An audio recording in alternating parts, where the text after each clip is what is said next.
You just entered a riddle-solving competition. The game show host shows you the first riddle you have to answer.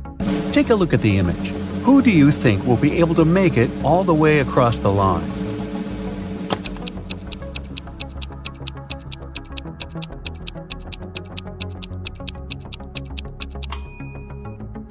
Let's face it, it's the man on the left. Even though it looks like he's having a hard time carrying such heavy things, the weight is evenly distributed between his two hands, so he'll probably make it through without any problem. For your next challenge, the game show host shows you a picture of sinking boats. Which boat do you think will sink first?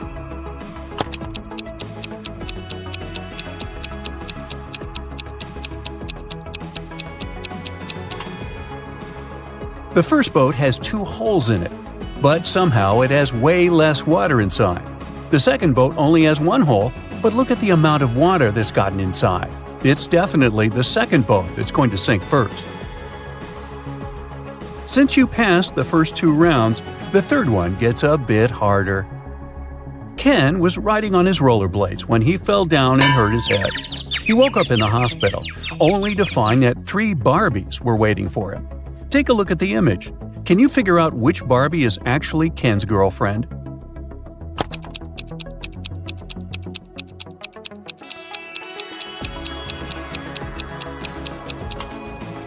This is a tricky one. It can't be the third Barbie, because the real Barbie would never wink at Ken. It's usually him that does the flirty things. It's also not the second Barbie, because she would never put on makeup in front of him. So this leaves us with the first Barbie, who must be his girlfriend. The Finn is a famous hostel in Spain. It's especially famous for its fun showers. But hey, something doesn't look right in this image. Take a look and try to guess what it is.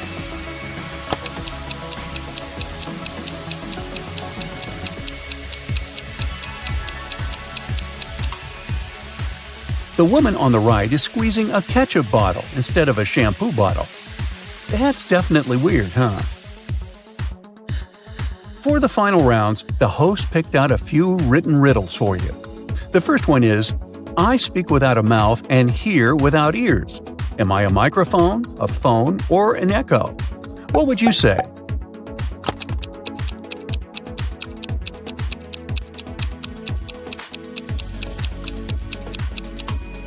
The answer is echo, echo, echo. I'm not alive, but I can grow. I don't have lungs, but I need air. What am I? A tree, fire, or clouds?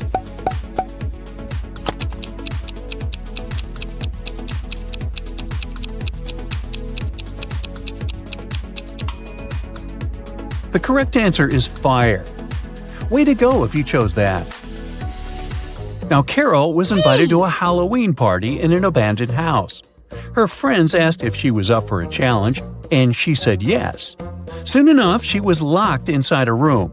In this room, there was 1 door and 3 light switches next to it. Behind the door was an empty closet with nothing but a light bulb. Her task was to figure out which switch controls the light bulb inside the closet. She could flip the switches in whatever way she wanted, but once she opened the door, she couldn't touch the switches anymore. After some minutes of thinking, she was able to get it right. How did Carol do it?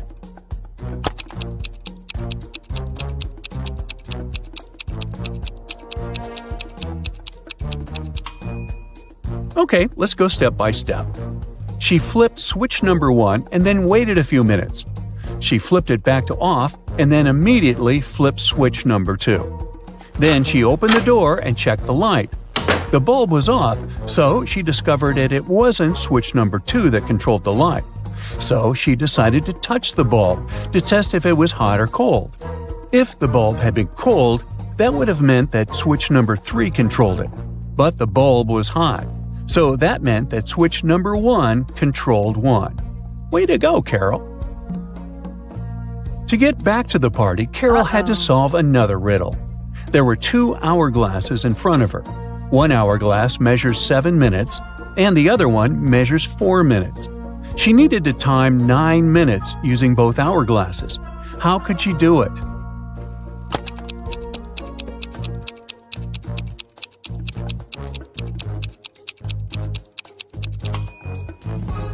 First, she turned both hourglasses at the same time. By the time the 4-minute glass finished, there were still 3 minutes left on the other one. She flipped the 4-minute glass again. When the 7-minute glass was empty, there was 1 minute left on the other glass. And once the 4-minute glass emptied again, there was 1 minute's worth of sand at the bottom half of the 7-minute timer.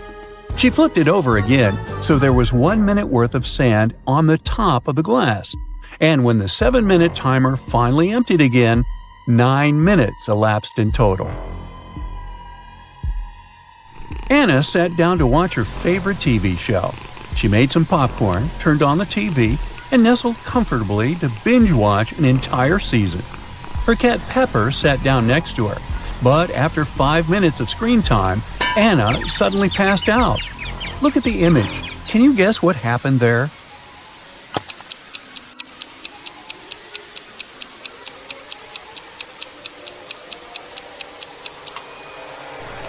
Anna's cat Pepper got scared with the loud thump that came from the TV. It jumped on top of Anna and it scared the life out of her. That's why she passed out. Take a look at this scene. Who do you think has the best chance at survival?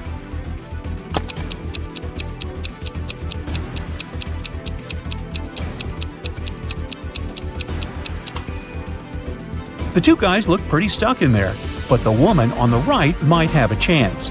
The rope looks a bit loose around her body. She could try to shake it off and then use her free hands to untie her ankles. Bella landed in New York with a very ambitious career goal. But first thing she needed to do after arriving in the city was to find her apartment. There were many options to get from the airport to her apartment, but Bella decided to save money and go by bus. She had to purchase a ticket for $10, but a handsome guy popped out of nowhere and offered her a better deal. He said his plans had changed and he didn't need his bus ticket anymore. He offered to sell it to her for $6. Bella agreed and gave him the money, but it turned out to be a big mistake. Why?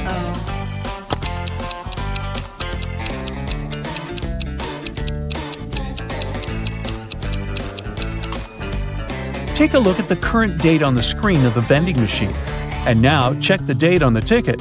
The ticket the man sold Bella expired over a month ago. Finally, Bella managed to arrive in Manhattan and find her apartment. She was sharing a house with 3 other women. Bella introduced herself to them and went to settle in her room. She left her belongings on her bed and went to take a shower. When she stepped out of the shower, Bella noticed that her laptop was missing. She got furious and decided to interrogate all of her new roommates. Sarah said she had gone out to get a cup of coffee. She even told Bella to ask the doorman of their building since he had seen her leave. Kelly said that she had taken an afternoon nap with her headphones on. She said she hadn't heard or seen anything strange going on inside the apartment. Shannon said that she had gone to the building's rooftop to take some pictures of the city since she was a professional photographer. Can you tell who's lying here?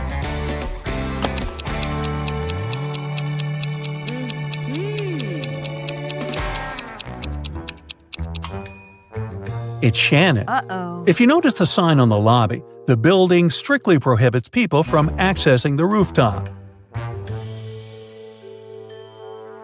Alfred is a supermodel and he just landed his dream job. The biggest magazine in the country invited him to be on the cover of their latest issue. On the day of the photo shoot, he arrived early in the studio. After finishing with hair and makeup, he looked in the mirror and screamed, "Oh no!" His skin was all red. It looked like he was having some serious allergic rash. He called all the assistants he had seen earlier in the day to interrogate them. Amy, the photographer's assistant, said she had been told Alfred was allergic to peanuts, so she made sure to only buy safe snacks. Bo, the makeup artist, said he hadn't touched Alfred's food. He said that right after he finished doing his job, he left for a coffee break. Mary, the cleaning lady, said that she knew how sensitive models could be, so that's why she had only used organic and hypoallergenic products to clean his dressing room. Alfred immediately knew who had contributed to his rash. Can you figure it out too?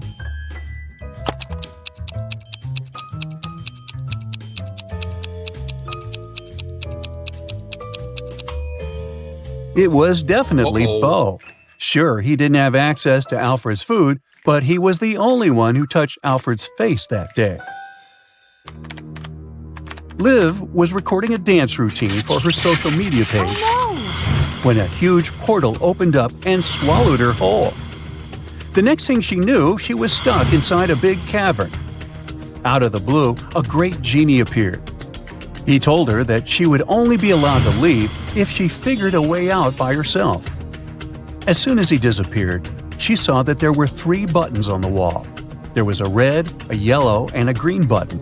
On the floor, there was a note that read TDUPT, RNOR, EHEB, and SST. She clicked one of the buttons and managed to open a door on the wall. Can you guess which button she chose?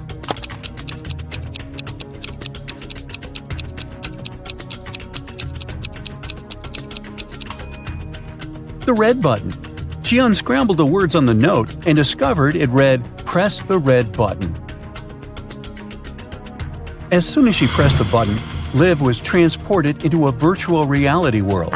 An artificial intelligence greeted her welcome and showed her 3 doors. The AI told her that only one door would lead to her freedom. It told her that behind the first door, there were hungry Pac-Men waiting for someone to walk inside. Behind the second door, there were cursed rollerblades. Once you put them on, you'd never be able to take them off. Plus, they had a will of their own and ended up taking you to some pretty dark places. Behind the last door, there were flying, fuzzy creatures with laser eyes that would burn anything they came into contact with. Which door do you think Liv should use to escape?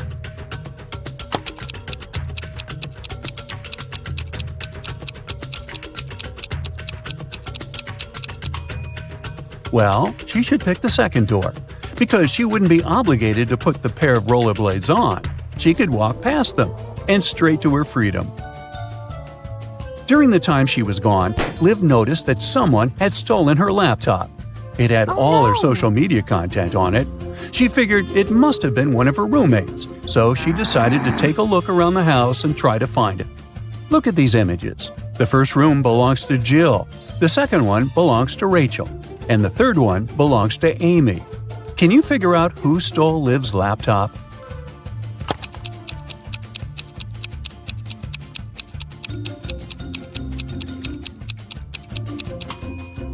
If you look closely, Rachel's cat is sleeping on top of something that really looks like a laptop.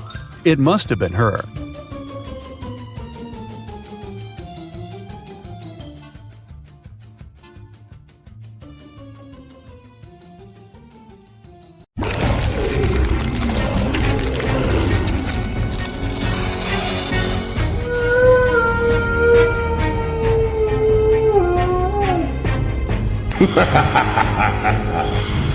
Leslie was driving at night to visit her parents, but unfortunately, her car broke down in the middle of nowhere. She decided to walk around to find some help and came across an eerie-looking house. As she started walking through the garden to reach the door, she suddenly got really scared and ran back to her car. Can you spot the 3 things that made her terrified?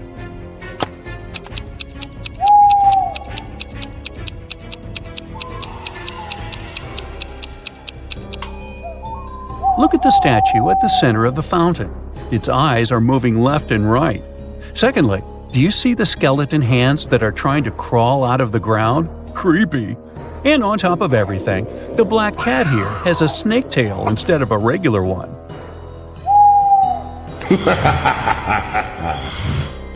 Mrs. Blair thought, what better way to scare her students than with a pop quiz on Halloween? But she decided to pay extra attention during the exam because everybody would be coming to school dressed in costumes, and that would make it easier for them to cheat. And she was right, because one of them was indeed trying to cheat. Can you tell who?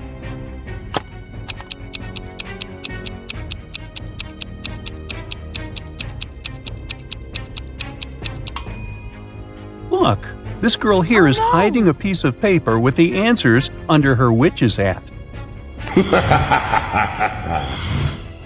On Halloween night, Amanda was playing Truth or Dare with her friends. When it was her turn, They challenged her to enter the old mansion, which not a single soul in town dared to enter before. She accepted the challenge and went inside. But suddenly, the door behind her closed on its own and got locked. Then a skeleton butler greeted her and said, "You're not welcome here, but you can leave if you know my riddle. In the darkest night, I come to life. My eerie gaze causes no strife. What am I that lights the way when monsters and goblins come out to play?" Can you help Amanda?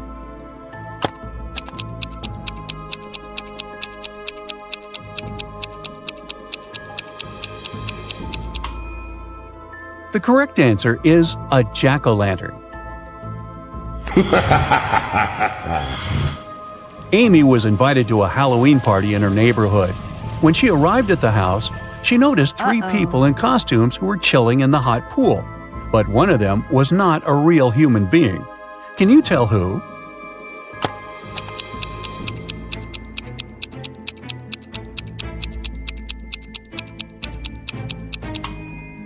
Well, the first girl in the witch's costume and the second guy with fangs look scary, but they're only wearing makeup. But the girl who is in a mermaid costume is a real mermaid, because look at her neck. She has gills. It was Aurora's 21st birthday, and her witch aunts were finally going to accept her to their coven. However, there was one spell that she needed to complete as her final test, and it required a magical cauldron. The catch is one could only use this cauldron if they solved the riddle that was engraved on it, which said, "I'm a season of colors with leaves that fall. It's when cozy sweaters come out to warm you all. What am I, aspiring magician, do you know? Solve this riddle and your magical powers will grow." Can you help Aurora find the correct answer?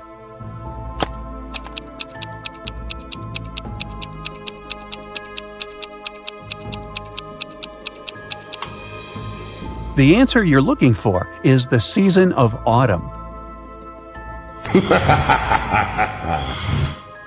Take a look at these two women who are preparing the dinner tables for their Halloween party, but one of them has nefarious intentions. Can you tell who is the dangerous one?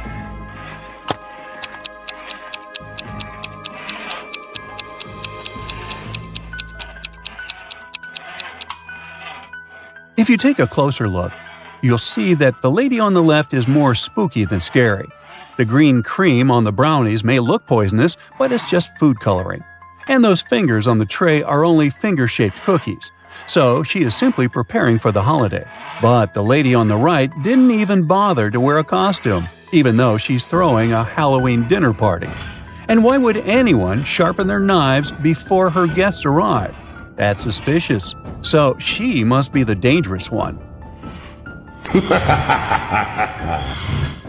The young witch, Elaine, who lived in a deep enchanted forest, was invited to her coven's Halloween gathering. Unfortunately, her broom was broken, and the only other way she could get to her destination was through drinking the teleportation potion. However, she had never cast it before, and the three main ingredients for it were hidden with a riddle in her spell book. The first one was, "In the shadows I quietly grow, not a plant nor an animal you know. After rain I might start to bloom, often found in a forest gloom." Can you tell what the first ingredient is?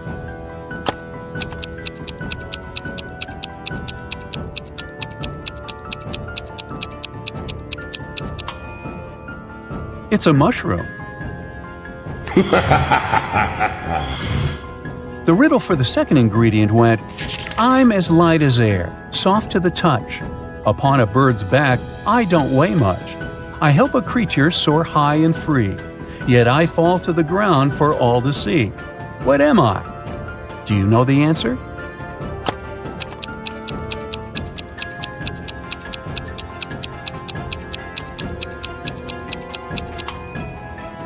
It's a feather.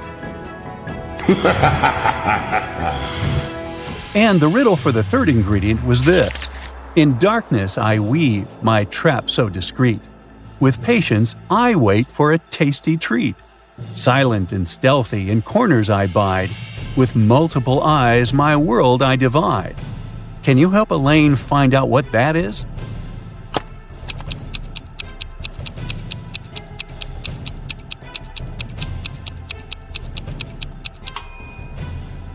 The answer is a spider.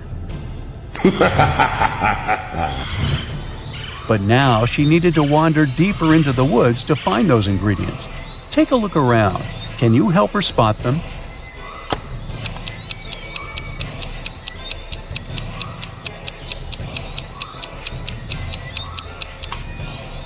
There's the mushroom under these flowers. The bird's feather is here, hidden behind the flowers. And the spider is climbing up this tree. One famous club in the city was organizing a Halloween party, and Jenny and her friends were going to go. Inside, there were 2 different counters from where they could get their drinks. But one of these bartenders is dangerous. Can you tell which one?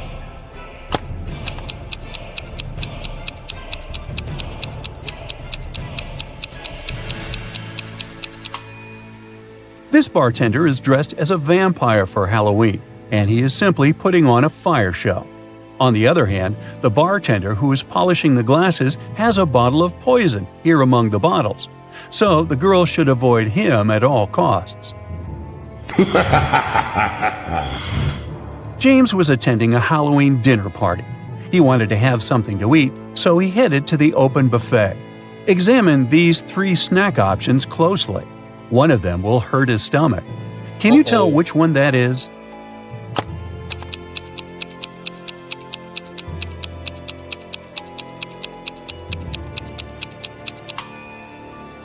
The first cupcakes might look like they're dripped in blood, but it's just cherry-flavored glaze. And these worms on the pudding cups are just worm gummies. But look at this candy apple. It's glowing like fluorescence. That looks toxic. Monsters from all around the world were going to meet at their annual Halloween celebration. But the word was out that a human heard about it and was planning to crash their party. So they placed a monster security at the entrance of the venue. The security was suspicious of these 3 creatures. Can you help him figure out which one of them is actually a human?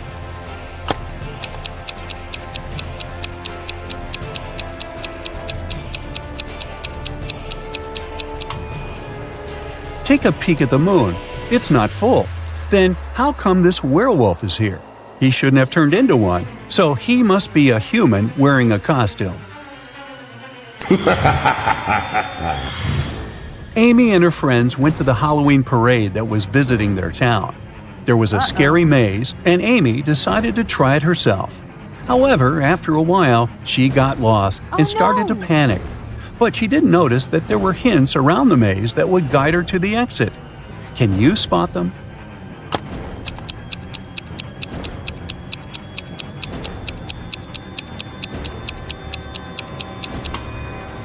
Look at these bricks on the maze walls here.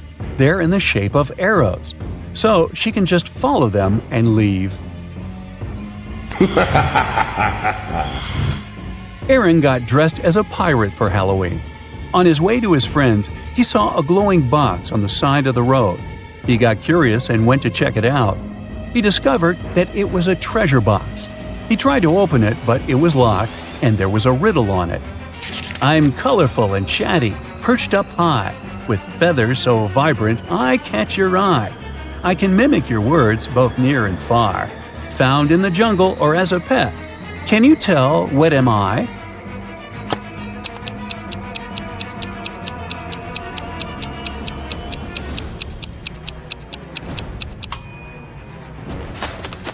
It's a parrot.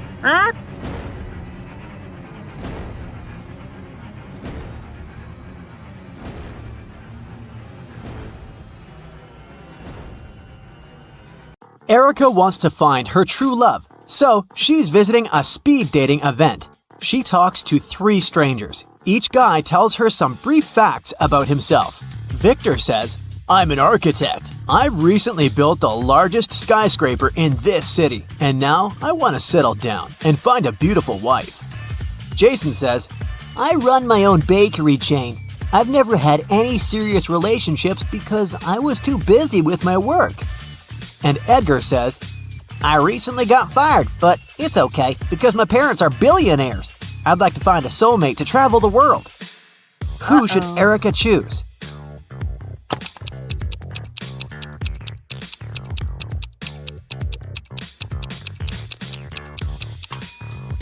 Take a closer look at Victor. His teeth are too sharp.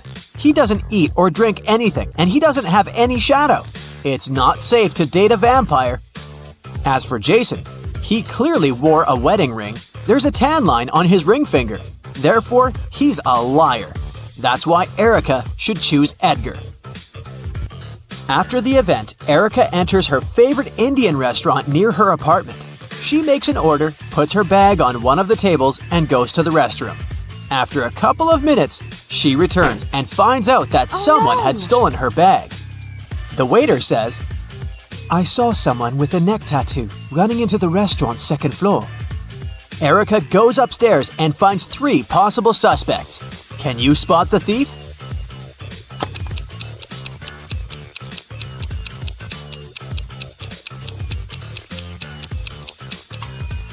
This lady is the only one who has a big enough paper bag to hide Erica's bag, and there's also a wig inside her bag.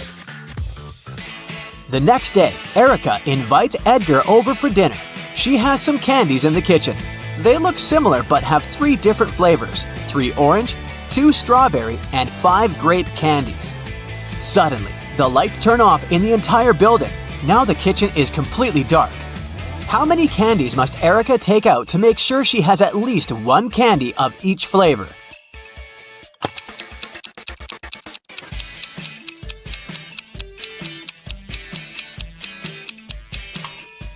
To figure out the minimal number of candies, subtract 1 from the smallest number, and then add all the larger numbers to it, and you'll get 9. Today is Edgar and Erica's wedding day. Man, they move fast. In the morning, the bride is getting ready. First of all, she goes to the shower for 20 minutes. When she returns to her room, she finds out that someone had stained her wedding dress. Only the bridesmaids had access to this dress. So, Erica questions them. Lily says, In the last 20 minutes, I was chatting with your mom in the living room. She can confirm my words. Rosie says, I'm not proud of it, but I was in the kitchen secretly eating some snacks prepared for the wedding dinner. And Daisy says, I've been dealing with a flower shop. They delivered the wrong flowers. Can you guess who stained the dress?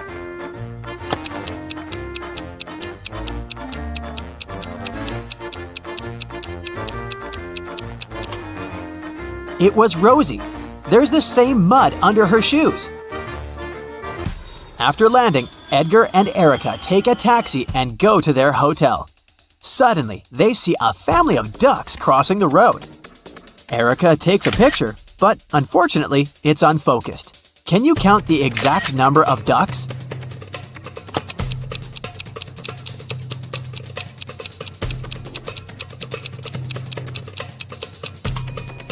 Let's take a look at one duck at a time. We can see 2 beaks, so there's another duck behind the first one. And here we have 2 little ducks near the bigger one. And this duck is single. So far, the overall sum is 6. This guy is not a duck, it's a goose. But there's 1 more duck hiding behind him, and 3 more over here. So the overall number is 10. Erica and Edgar arrive at their hotel. 4 employees greet them in the lobby, but one of them is an imposter. Can you guess who?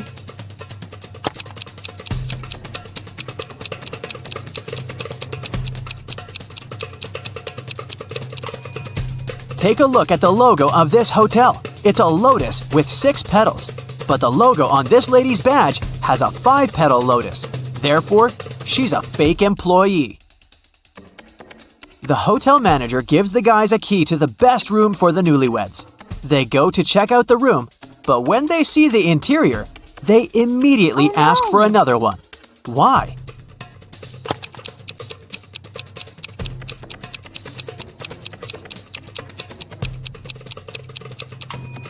There's a transparent lizard crawling along the curtains. This potted flower has teeth, and someone is clearly peeping at them through the eyes of this portrait on the wall.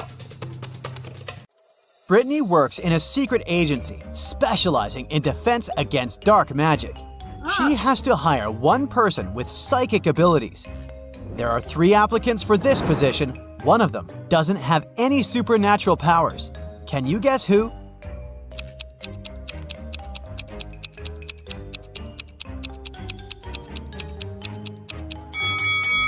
Take a look at the third guy. He doesn't make the ball levitate. It's tied to a transparent cord. Why would he use this trick if he has real powers? Brittany gets a task to collaborate with an anti-zombie department. First of all, she has to sort some documents. Can you spot any fake zombies in this picture?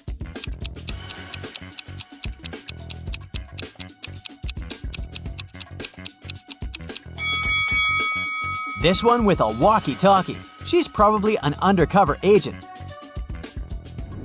What about this picture? Which zombie is the agent?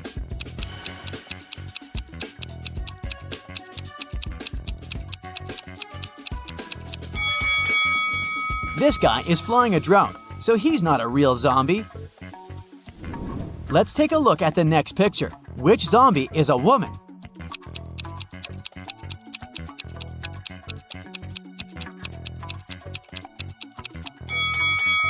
This one. She's the only one wearing a bra. At lunch, Brittany's coworker Kyle tells her an interesting story. One day, my old friend Dave was trying out a new trick. He jumped from his garage roof. Unfortunately, he landed badly and broke his leg. But the very next day, Dave was walking in a park. He was all right. How come?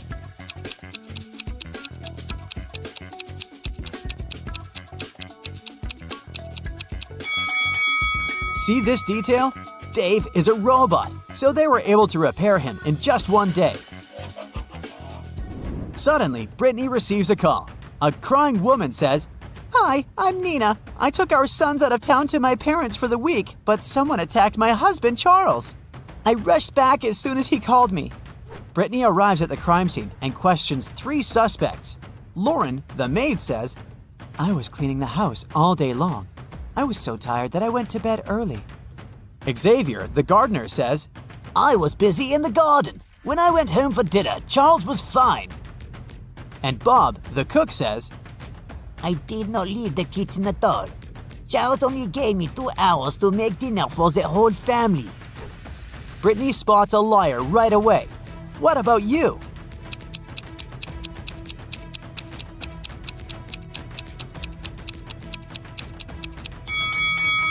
It's the cook. Charles wouldn't ask him to make dinner for the whole family because Nina and the sons were out of town. The next morning, Brittany enters her office and sees an anxious lady, Wendy. "Please help me. A week ago, my boyfriend Dan turned into a werewolf and bit me. I don't feel well. I think I need an antidote." Brittany takes a look at Wendy and confirms that she has a werewolf bite. She questions where Dan can possibly be. "I bet he's hiding at one of his besties' apartments, Cody or Barry." Brittany checks their social media and finds these 2 pictures. Only one of these guys is living alone. Can you spot who?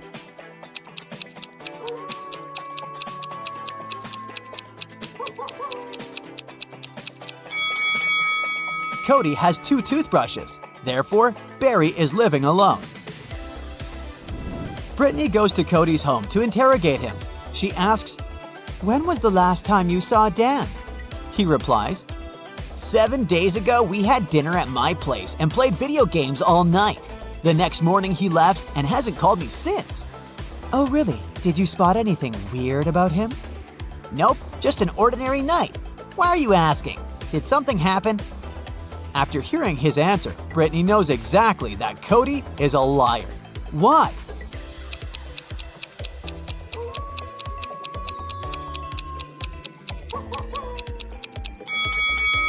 Take a look at the window. It's the 3rd quarter phase of the moon. Therefore, 7 days ago, there was a full moon, and Dan should have turned into a werewolf. Cody is okay, therefore he's probably a werewolf too. After work, Brittany takes a walk in the park and gets lost. There, she meets 3 people. The lady says, "I'm gonna take you to the nearest bus station if you guess which one of these guys is my boyfriend." Can you help Brittany?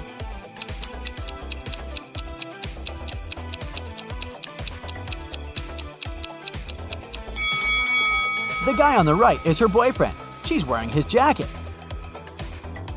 Brittany goes to her grandma. She lives in an apartment building. Unfortunately, she finds her grandma crying. Turns out someone stole all her money. Brittany rushes across the hall. Maybe someone saw something. She sees an open door. The neighbor inside is trying to deal with a huge rain puddle under an open window. Brittany asks him if he heard anything. The neighbor said he had been home for about an hour and didn't hear anything. Brittany calls the police and tells them the neighbor was really suspicious. Why?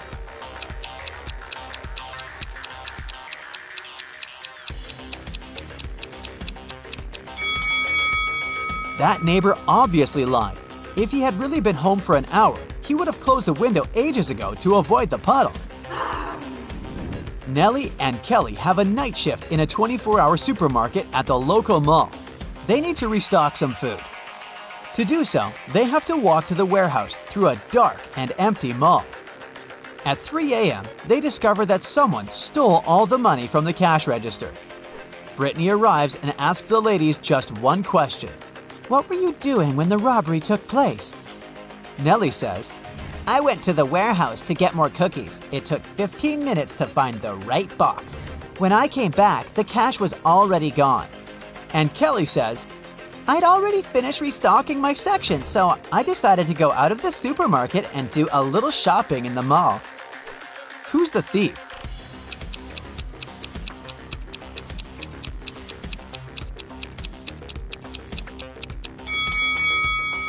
Kelly. The robbery took place at night, so all the other shops were closed.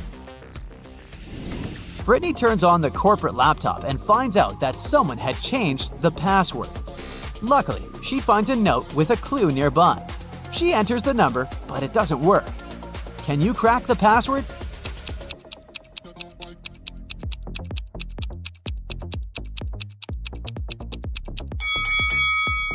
She should literally enter 3 sevens and 2 eights. Brittany gets a task to visit the most spooky abandoned town in the country. Can you count the number of zombies in this area?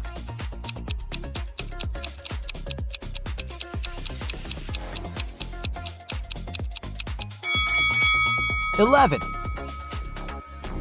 What about this location?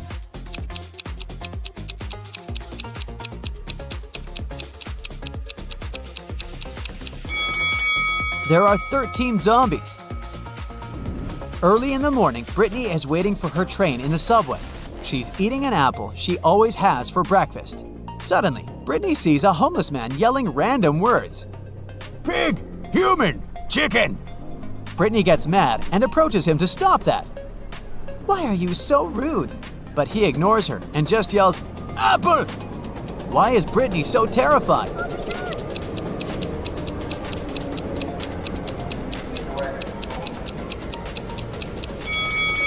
The homeless guy was able to tell what people last ate. He said, "Human!" to the second man. Brittany gets a message from work. Her task is to check the local gym and find an imposter from another planet. Can you help her?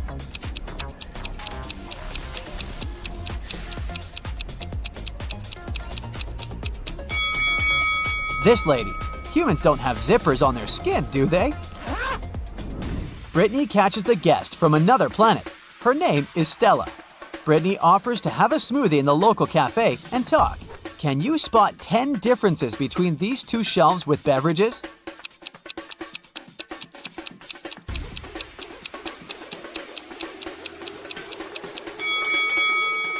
Here they are. Stella invites Brittany on a trip to a secret town for creatures that have superpowers. Brittany agrees and they hit the road. But to get there, they must cross the border. The guard demands a password.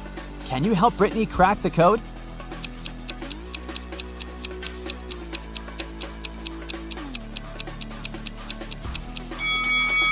They should literally count the number of dogs, roses, and lanterns in this area. So the code is 263. Finally, they arrive at the secret town. Stella invites Brittany to her favorite tea house. They take 2 pictures. Can you spot 10 differences between them?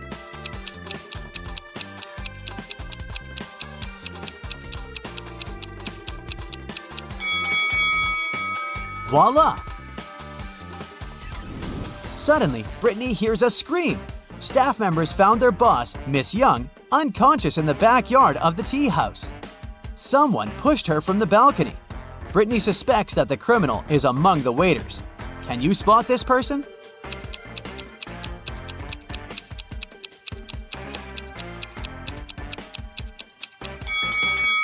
Miss Young grabbed the attacker's hair and ripped off a flower. This lady doesn't wear any flowers in her hair. Therefore, she did it. Brittany has to go home. But unfortunately, her phone goes crazy and shows her this maze instead of regular directions. Can you spot the right route?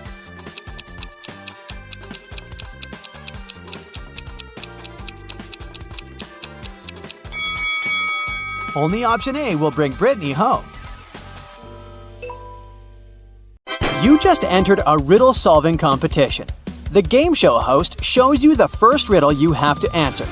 Take a look at the image. Who do you think will be able to make it all the way across the line?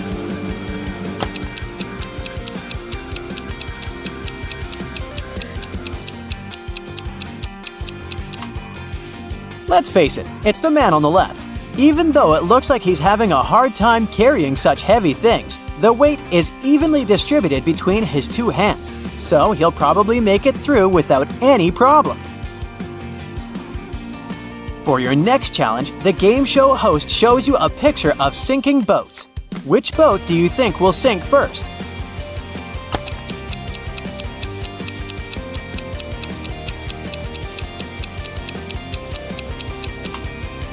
The first boat has 2 holes in it, but somehow it has way less water inside.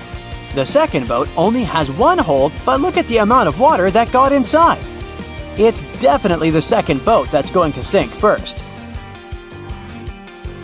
Since you passed the first 2 rounds, the third one gets a bit harder. Ken was riding on his rollerblades when he fell down and hurt his head.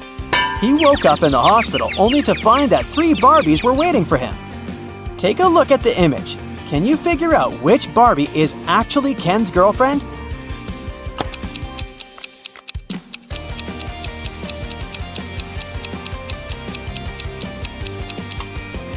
This is a tricky one. It can't be the third Barbie, because the real Barbie would never wink at Ken. It's usually him that does the flirty things. It's also not the second Barbie, because she would never put makeup in front of him. So this leaves us the first Barbie, who must be his girlfriend. The Finn is a famous hostel in Spain. It's especially famous for its fun showers. But hey, something doesn't look right in this image. Take a look and try to guess what it is.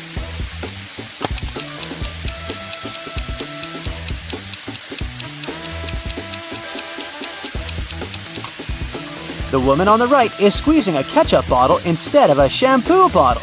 That's definitely weird, huh? For the final rounds, the host picked out a few written riddles for you. The first one is, I speak without a mouth and hear without ears. Am I a microphone, a phone, or an echo? What would you say?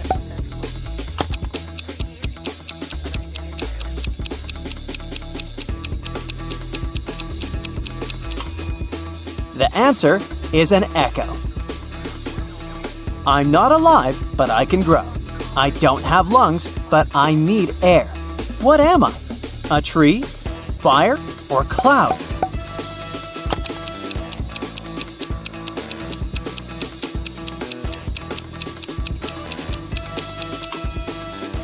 The correct answer is fire. Way to go if you chose that. Matthew works in the same company as Jean. He's had a crush on her for months and has been trying to impress her in any way he can think of.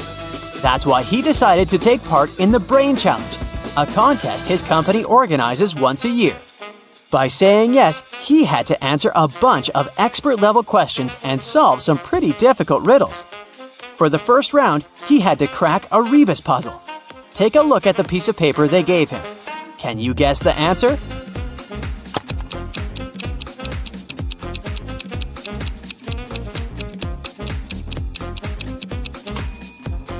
The answer was invisible string. Nice! For the next round, they took Matthew to a room full of random stuff. His task was to find a specific object. As a clue, they gave him a piece of paper that said, "What goes up when the rain goes down?" Look around and help him find the object.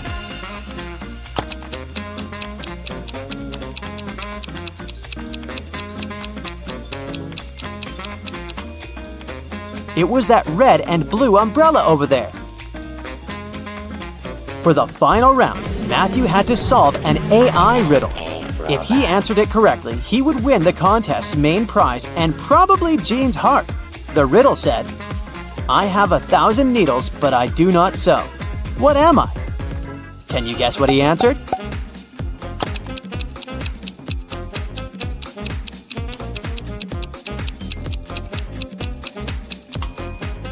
The correct answer is a porcupine. Alfred is a supermodel, and he just landed his dream job. The biggest magazine in the country invited him to be on the cover of their latest issue. On the day of the photo shoot, he arrived early in the studio. After finishing with hair and makeup, he looked in the mirror and screamed, "Oh no!" His skin was all red. It looked like he was having some serious allergic rash. He called all the assistants he had seen earlier that day to interrogate them. Amy, the photographer's assistant, said she had been told Alfred was allergic to peanuts, so she made sure to only buy safe snacks. Bo, the makeup artist, said he hadn't touched Alfred's food. He said that right after he had finished his job, he left for a coffee break. Mary, the cleaning lady, said that she knew how sensitive models could be, so that's why she only used organic and hypoallergenic products to clean his dressing room.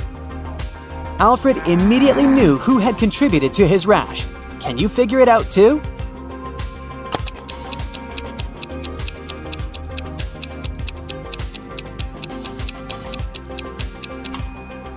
It was definitely Bo.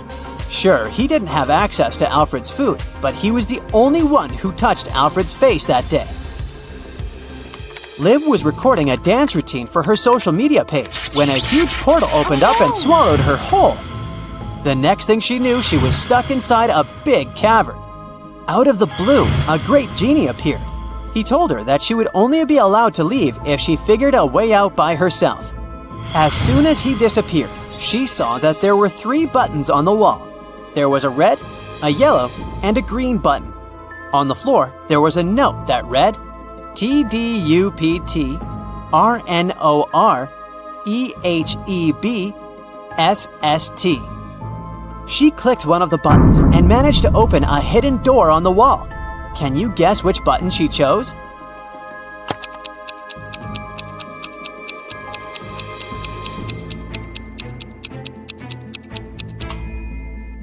The red button. She unscrambled the words on the note and discovered it read, "Press the red button." As soon as she pressed the button, Liv was transported into a virtual reality world. An artificial intelligence greeted her and showed her 3 doors. The AI told her that there was only one door that would lead her to freedom. It told her that behind the first door, there were hungry Pac-Men waiting for someone to walk inside. Behind the second door, there were cursed rollerblades. Once you put them on, you would never be able to take them off. Plus, they had a will of their own and ended up taking you to some pretty dark places. Behind the last door, there were flying fuzzy creatures with laser eyes that burn anything they came into contact with. Which door do you think Liv should choose to escape?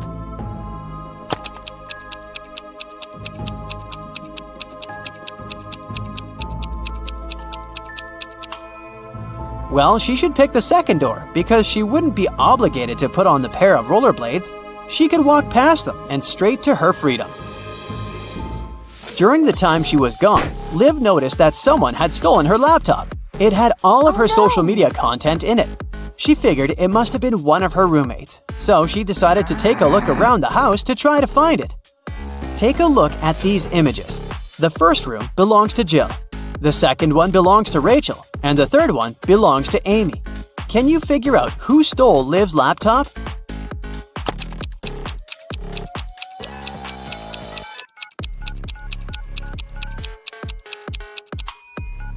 If you look closely, Rachel's cat is sleeping on top of something that really looks like a laptop.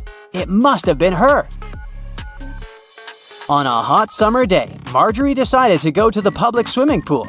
As soon as she arrived there, she ran into 3 close friends: Sarah, Raven, and Donna. One of these women just gave birth to triplets. Can you guess who?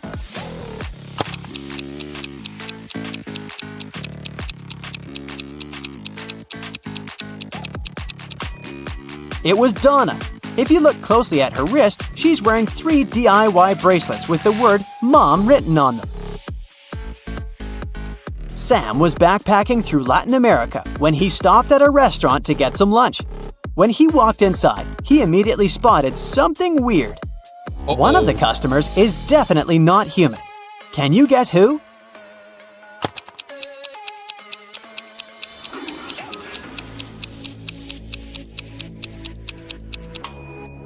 It's the guy on the counter. Look, he's charging his hand on the counter socket. He must be a robot or something.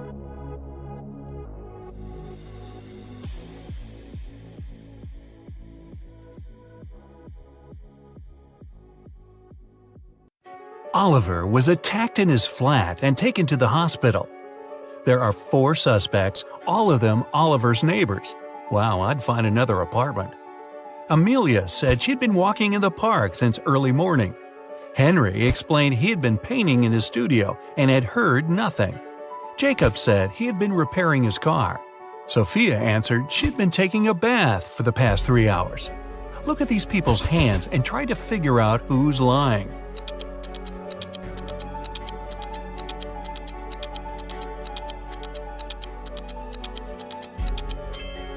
It's a bit strange that Jacob, who was repairing his car, and Henry, who was painting, both have such clean hands, but they could be wearing gloves.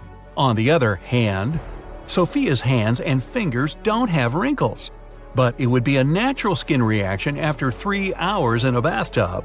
Sophia, you've been caught smooth-handed. The police found out there was a new smuggler in town. 3 people were under suspicion: Luna, a school bus driver, Jackson, a fire truck driver, and Daniel, an ambulance driver. All of them claimed to have been busy with their work since the very morning. Can you figure out who's the smuggler?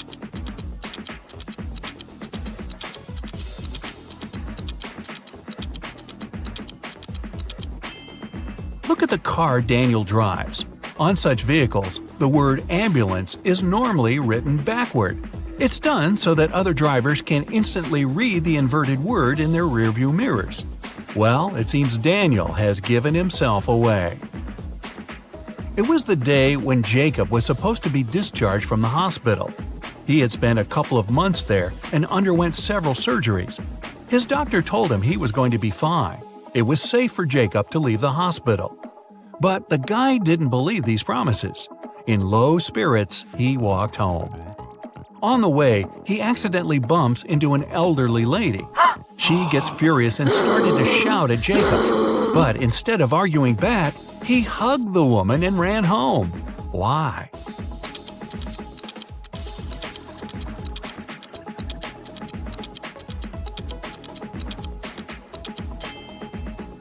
Jacob had hearing loss.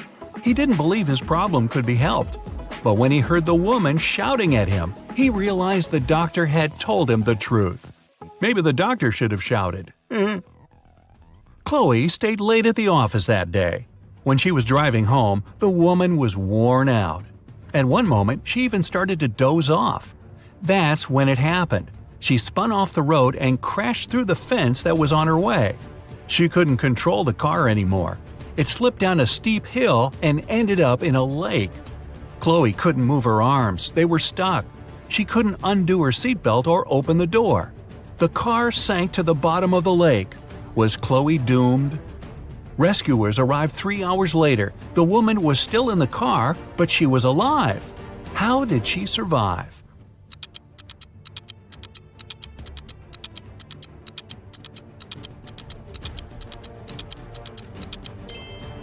After the car hit the bottom of the lake, the water only came up to Chloe's throat. It was a very shallow lake. Good thing, huh? It was Jack's birthday, and the fellow got a present he had been dreaming about for ages – a motorbike. The next morning, he rode his bike to college and left it at the parking lot. During lunchtime, Jack decided to check on his motorbike. Imagine his horror when he found out someone had broken the mirrors. The security guard told Jack only 3 other people had left his building in the afternoon. They were Owen and Sam, 2 best friends, and Layla, the girl who once liked Jack but got turned down by him. Owen said he and Sam had gone to the campus cafe to get sandwiches for lunch. Sam confirmed this. He then added the bike could have been damaged by Layla out of revenge. But Layla told Jack her mother had visited her and they had spent 2 hours together. So, who's lying?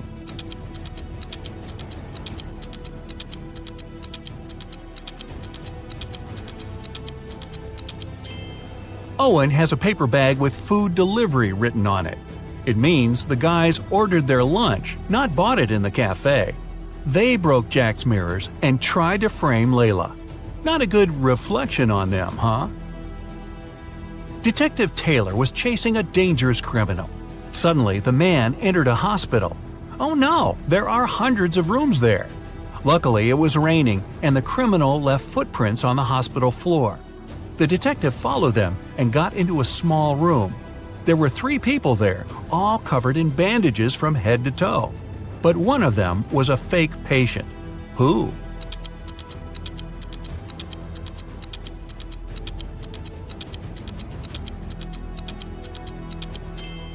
It was the dude in the middle. He didn't even have a medical chart next to his bed. Very quick job on the bandages, though. The CEO of a large company called the police. He was sure that one of his employees, Victoria, had stolen a memory card with secret information. She was going to sell it to their competitors. The police arrived at Victoria's house, but the woman didn't let them in without a warrant. The officers had to leave to get all the necessary papers. By the time they were back, Victoria had already been sitting in her car, ready to drive off. The police officers arrested the woman. They searched her car and clothes, but found nothing. And then, when they were about to give up, one of the detectives realized where Victoria kept the memory card. Can you figure it out?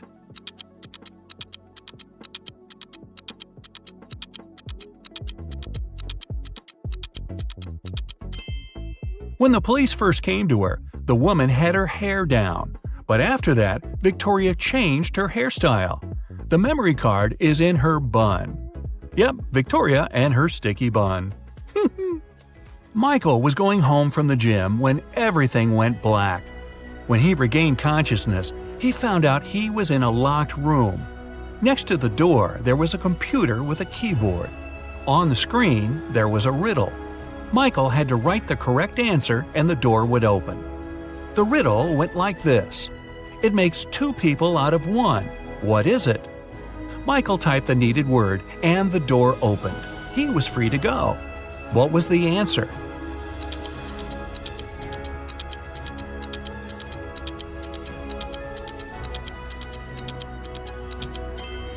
It's a mirror. Oh, I was guessing a buzzsaw, but this one is better and not as messy. 2 best friends, Emily and Luna, came to a popular and expensive hair salon. At first, the administrator told the girls they had just one available hairstylist. But after making a phone call, she happily announced she had found another hairdresser. Emily and Luna could have their hair done at the same time. But in the process, it dawned on the girls that one of the hairstylists was fake. Which one?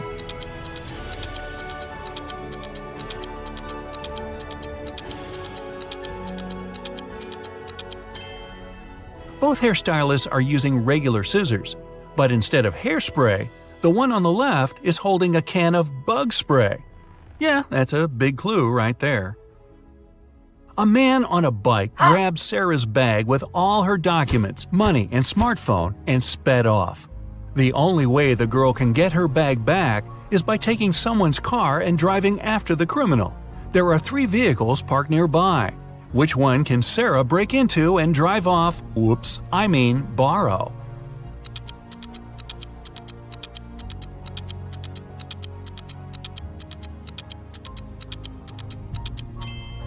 A man is sitting in the blue car. That's no good. If she decides to take the red car, CCTV will spot her. Her only option is the brown vehicle. Oh, and Sarah, don't forget to return the wheels when you get your bag back, otherwise you'll be Grand Theft Sarah. Mary and her younger brother Alex were mushroom hunting in the forest. Wait, mushroom hunting? What do? Sneak up on them so they don't escape? Anyway, they started to quarrel. Alex got angry and ran away. After several minutes, Mary rushed after him. She was still fuming, but also worried. Soon, the girl reached a small river. A man was sitting on the shore.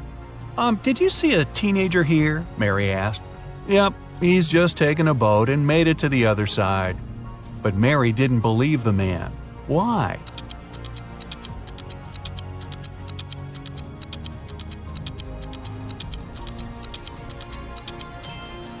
The boat is indeed on the other side, but the paddles are lying next to the man. How could the boy cross the river without them?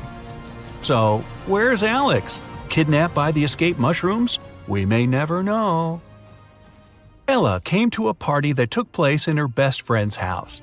It was a riddle party. All the guests had to crack mysteries and participate in different challenges. Ella's task was to get out of a locked room in the basement. The girl was blindfolded, taken downstairs, and left alone. After pulling the piece of cloth off her eyes, Ella noticed the door had a code lock. She also spotted a sheet of paper lying on the floor next to the door. There were 4 flowers drawn there. Ella looked at them for a while and entered the correct code. The door opened and the girl joined the party. So, what was the code?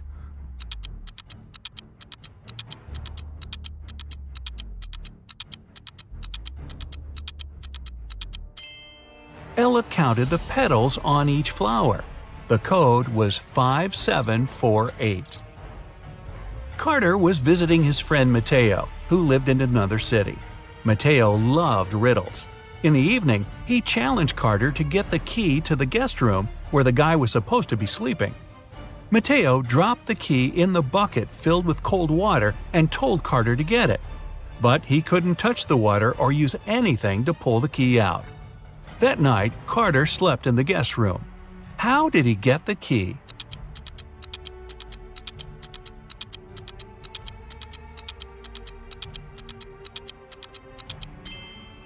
He put the bucket over a fire. The water started to boil and soon evaporated. After that, Carter picked the key up. Mateo was steamed. Nora was an insurance agent. Once, her client called her early in the morning. The woman was in tears. At night, someone had broken into her house. By the time the woman had enough courage to go downstairs, the thief had already taken all the valuables. When she looked out of the window, the man was running away. "Do you remember what he looked like?" Nora asked. The client answered, "It was still dark outside. I understood it was a man, tall and thin. He had dark hair and was wearing a V-neck t-shirt." Nora immediately realized her client had staged the burglary. How did she figure it out?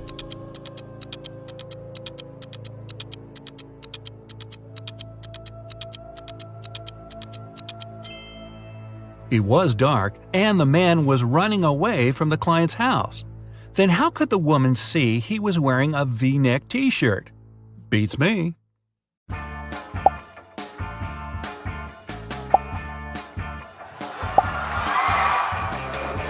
Emma came to the office on Monday and found out that someone had deleted an important report from her computer. She knew that in the company there were 3 people who would be happy if she lost her job. Emma loved reading detective novels and even wanted to become a private detective when she was younger. That's why she knew she had to question the suspects. Laura, Emma's colleague, said, "I've just arrived. Phew, the weather is awful. Such a downpour. Why are you asking me?" Thomas, the accountant, answered, "I was out getting coffee and I just returned." And Eliza, a new employee, said, "I had a meeting with a client in a cafe. I've just come back to the office." Who might have anything to do with Emma's report?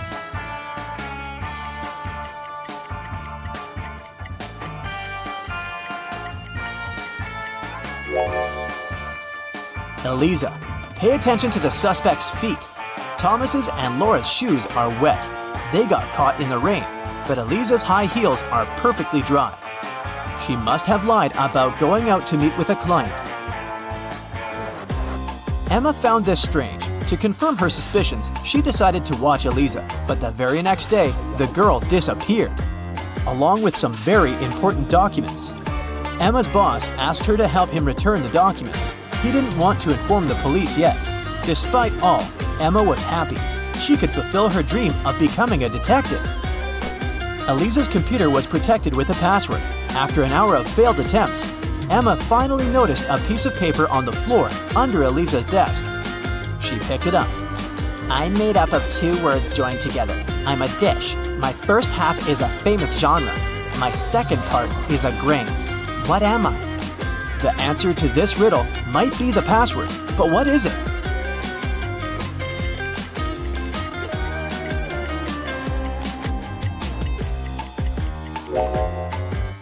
Popcorn. Emma managed to start the computer, and soon enough, she found a map with some coordinates. Time for some action. The map led her to a modern building. It was a gym. She entered and asked the receptionist about Eliza, but the woman refused to tell her anything unless she brought a guest pass. Once inside, Emma decided to explore the place. At one point, she entered the showers for ladies. She immediately realized something was off. But what exactly?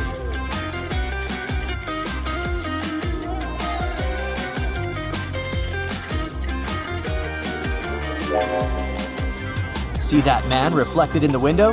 Who is he, and what is he doing here? Emma was about to run out of the showers when everything went black.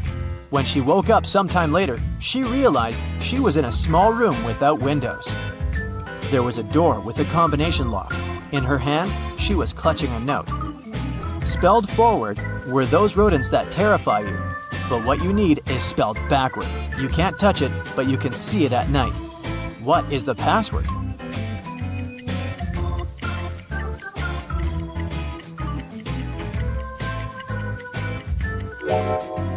The rodents the note speaks about are rats.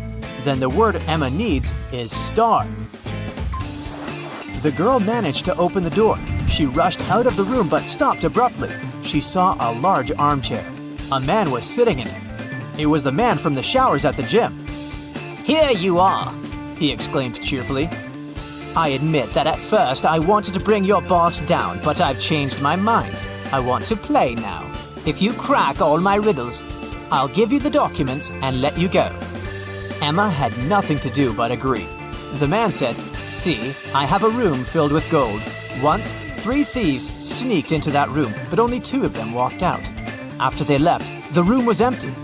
So, where was the 3rd thief?"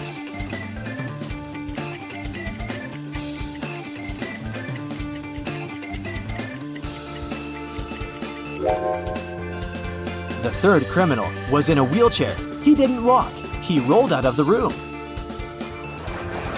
Good job, The man shouted and pressed some buttons on the armrest of his chair.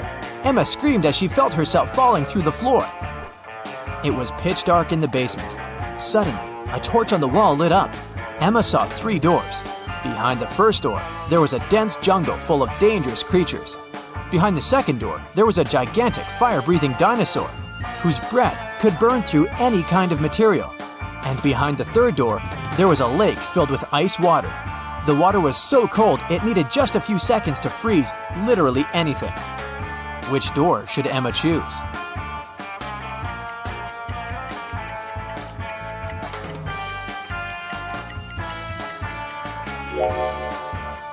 She should walk through the second door. Even if dinosaurs were still around, they wouldn't be able to breathe fire. It was the correct decision. The dino turned out to be a skillfully made statue. But there was just one door leading out of the room, and it was locked too. Ah! Emma was starting to get impatient. Luckily, there was another note with a hint. There were drawings on it: a banana, a sunflower, a rainbow, and an apple. Emma thought for a while. then pressed 4 numbers on the panel near the door. The code was correct, and the door opened. What numbers did the girl press?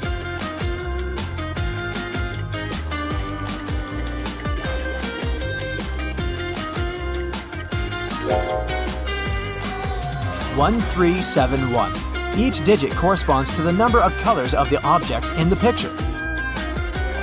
Emma saw a long corridor. She'd been walking for a while when she realized that the corridor was about to split into 3 passageways. They were signed West, East, South. She also saw this inscription on the wall. Which corridor should she choose?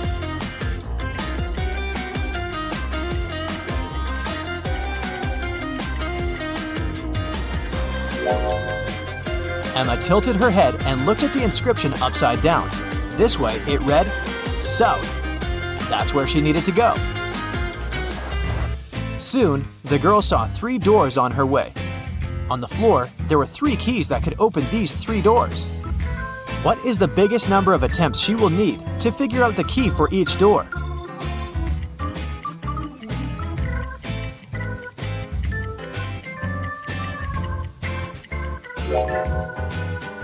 Six. 3 attempts for the first key and all 3 doors. 2 attempps for the second key and the remaining 2 doors. And 1 attempt for the third key and the last door.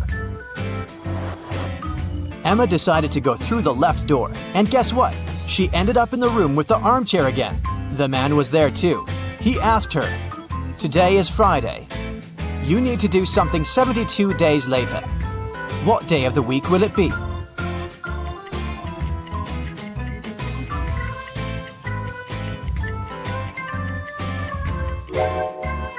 Emma understood it really fast. It would be Sunday. Look, 72 days equals 10 weeks plus 2 days. And 2 days from Friday, that's Sunday. The man was getting irritated. Well, and how good are you at math? Look at this sequence. What are the next 2 numbers?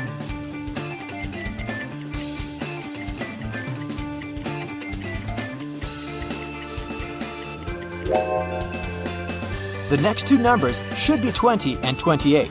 There are 2 groups of numbers in this sequence, 11, 14, and 17, and 19, 22, and 25. In both of them, each next number is 3 more than the previous one. It means that in the first group, the next number is 20, and in the second group, 28. Then, the man offered Emma a bet. He said he would put 1 red and 1 blue marble in a box. If the girl picked the blue marble, he would let her go. But if she got the red marble, she would have to stay and help him around the house for a year. Emma knew that the man was going to cheat, because why would he take a risk like that? He would probably put 2 red marbles instead of 1 red and 1 blue. But how can she prove it? After thinking for a while, she managed to win the bet. How did she do it?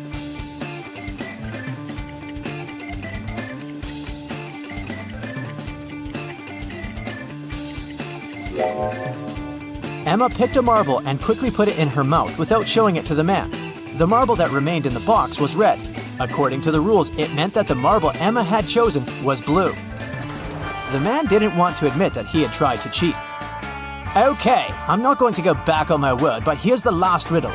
If you crack it, you're free to go. How can you turn 6 into an odd number?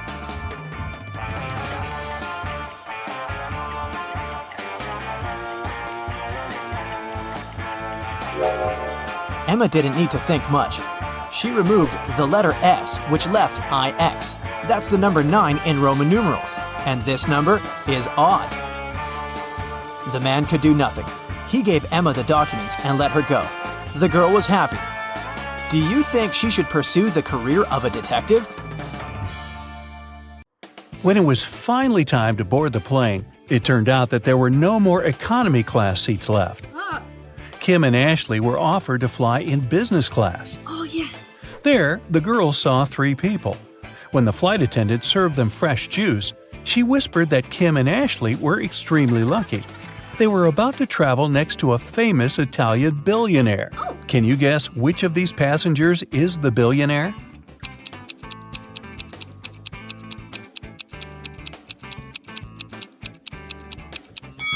This glamorous lady is a good candidate, But it's very unlikely a billionaire would wear a 100% polyester coat. This guy's business suit is very elegant, but look at his shoes. They seem quite cheap and worn out. This funny gentleman must be the real billionaire. Although his outfit is rather casual, his gold watch looks very expensive. The glamorous lady began to chat with Kim and Ashley. She told them she had recently visited an exotic island with her friends. Then she showed the girls some pictures. When the lady went to the restroom, Ashley whispered to Kim, "This woman is a liar. She photoshopped this picture." Oh. How did Ashley know that?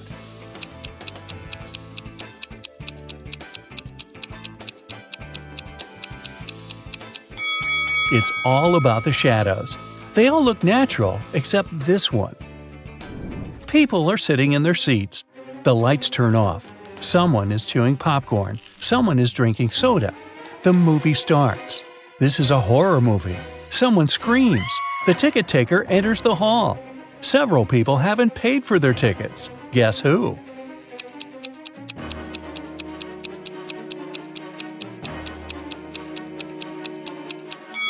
No one has a ticket here. Free entrance, the note pinned to the back door claims. Once, on a cold winter night, someone stole jewelry from a famous singer's house. The thief didn't manage to run far away because a police car was passing by. The burglar hid the bag with the jewelry in the snow and disappeared into the crowd. Detective Anderson managed to catch two suspects. Look at them and try to guess who robbed the singer.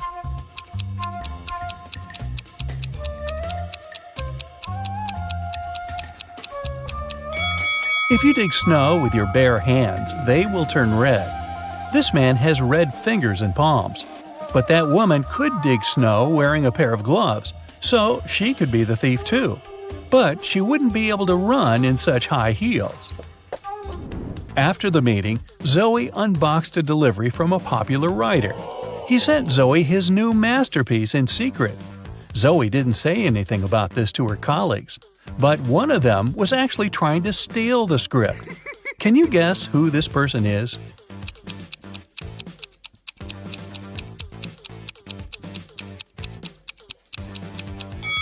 It's the assistant. He's using his front camera to take pictures of the mirrored ceiling while Zoe is looking through the script.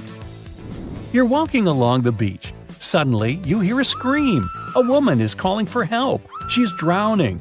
You run into the water and swim toward her. As soon as you approach her, you see 3 more people. They're all screaming, but only one of them needs help.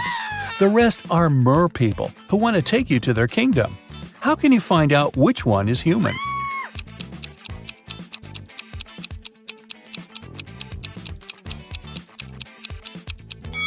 Dive under the water to see who has a fishtail. Richard likes abandoned buildings and old castles. Today, he's going to check a huge house that belonged to a vampire a long time ago. Well, that's what the legends say. Richard certainly doesn't believe this. He takes his camera and sets off. It's dark and cold inside the house. Crackling sounds are coming from the corridor. Richard shines a flashlight and sees 3 vampires. Richard starts running away, but then he stops and returns. It seems these vampires are fake. How did the guy understand this?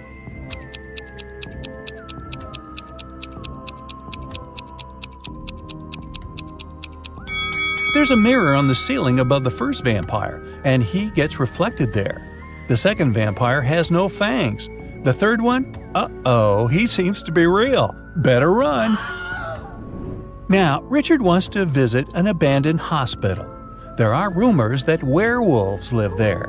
Richard is sure it's a myth.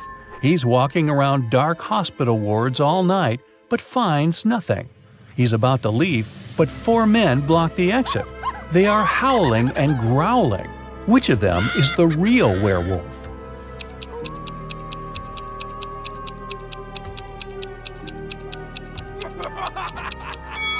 No one. The full moon is shining through the windows, but these people haven't turned into monsters. But still, Richard runs away. It seems these guys are really crazy. A rich man comes to an exhibition of modern art.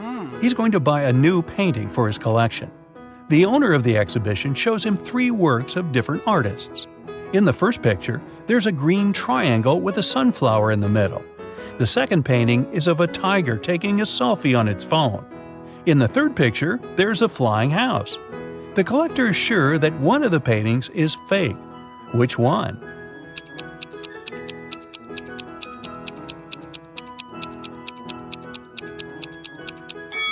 Each canvas has the artist's signature and the date when it was created. The painting with the tiger is dated 1957. There were no mobile phones and selfies at that time. This picture is fake. Martin's nervous because today is his first DJ performance at an electronic music festival. He goes on the stage. The crowd is cheering. Martin puts his headphones on and turns on the first track. Music is playing, but people aren't dancing. Why?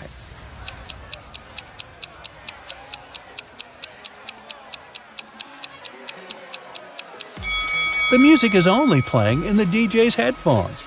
Martin hasn't connected the wire to the speakers, see? Jack is walking through an ancient, abandoned city in the desert. Treasure is hidden somewhere here. Jack checks the map and finds the right place. He starts digging. 6 hours later, exhausted, he hits something with a shovel. It's a chest. Jack pulls it out of the ground, rips off the rusty lock, and opens it. The chest is filled with ancient gold coins. Each of them costs hundreds of thousands of dollars. Now Jack is incredibly rich. But he shouldn't be happy because all the coins are fake. Why is that?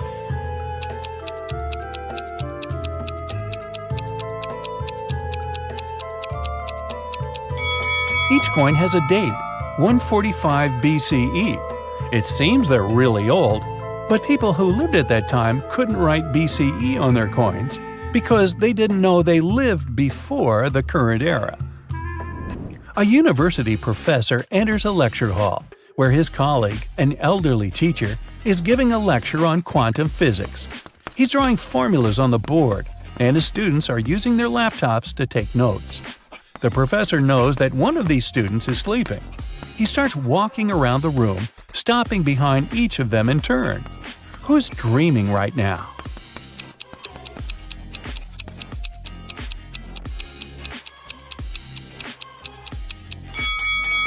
Almost all of the students are writing the formulas down in their laptops, except that one. His screen is off. That's because he's fallen asleep. Detective Anderson is chasing a robber dressed in a tuxedo. Suddenly, the criminal runs inside a huge hall. All the people there are formally dressed. Help Detective Anderson find the suspect among them.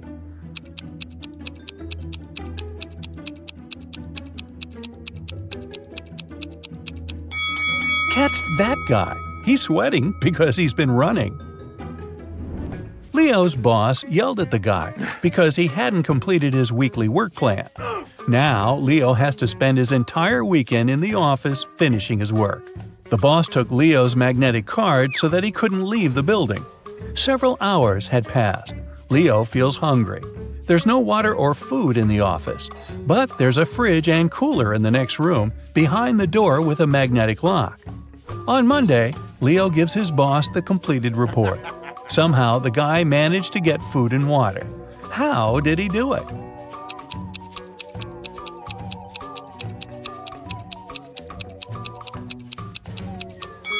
Leo just went to the refrigerator and got himself some food. No one said the door with a magnetic lock had been locked. Victoria approaches her house. The light bulb turns on automatically and lights her way to the door. Victoria inserts the key and goes inside. A couple of hours later, the doorbell rings. She looks through the peephole and sees a silhouette of a man wearing a hat. Victoria is afraid to open the door, but not because it's a stranger, but because it's not a human. Why does she think that?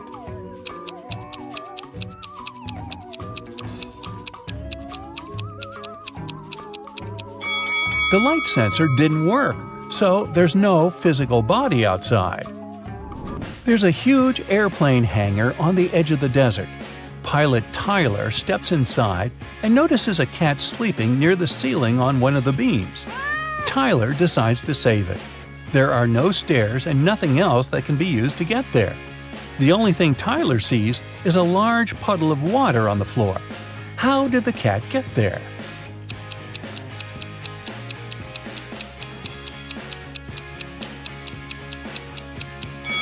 There was a pyramid of ice cubes. The cat climbed to the top of it and reached the ceiling. Then the ice melted and left the puddle.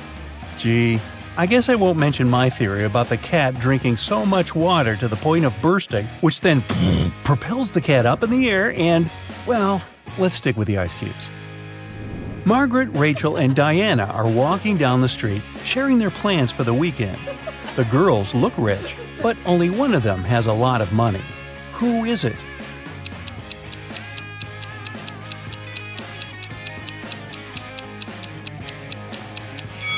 It's Margaret. You can notice the key to a Ferrari in her bag. Rachel had been dreaming of becoming a famous actress. Finally, her dream was about to come true. A famed talent agency had invited Rachel for an interview. She arrived at the office to meet her new agent early in the morning. Hello. There were 4 people in the conference room. Can you tell which one is Rachel's agent?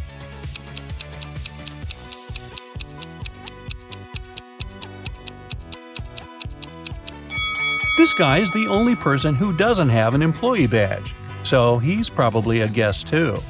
This man is wearing a classy, expensive suit, but he brought coffee for everyone. He's an assistant. This lady's mug says "World's Best Lawyer," so she's probably responsible for legal issues. And this relaxed lady over there is Rachel's agent, Zoe. Zoe offered Rachel to take a seat. Which place should Rachel choose?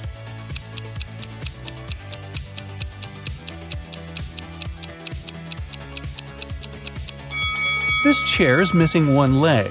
Someone has spilled coffee on this chair. It has written "The Boss" on the drink in this cup and left it on the table next to this chair. And someone has left a sweater on this chair. So Rachel has only one option. Here it is. There was a heist in the Great Museum of Art. A very valuable and important painting was stolen. A detective investigated the crime scene and managed to find the person who had stolen the painting. However, when the detective asked the thief to give it back, the criminal gave him 3 copies of the same painting. He refused to tell the police which one was original. But the detective immediately figured it out.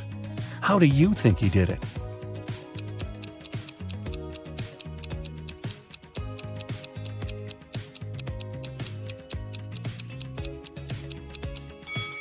Do you see that each painting has a different frame?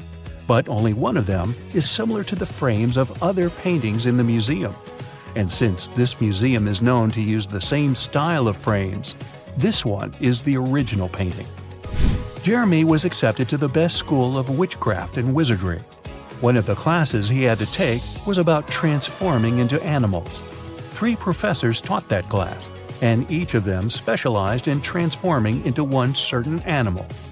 Can you tell which professor turns into what kind of animal?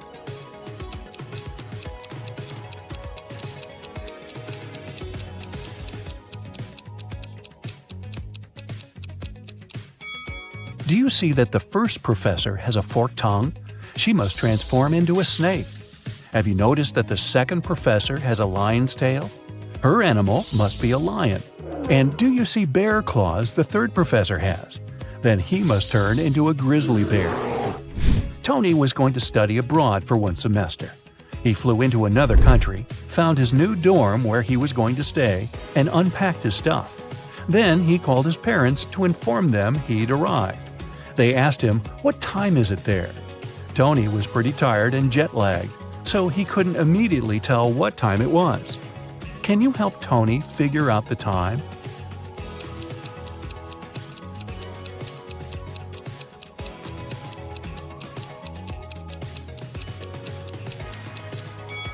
Look, the Eiffel Tower and Sydney Opera House views are just posters, but you can actually see Mount Fuji through the window.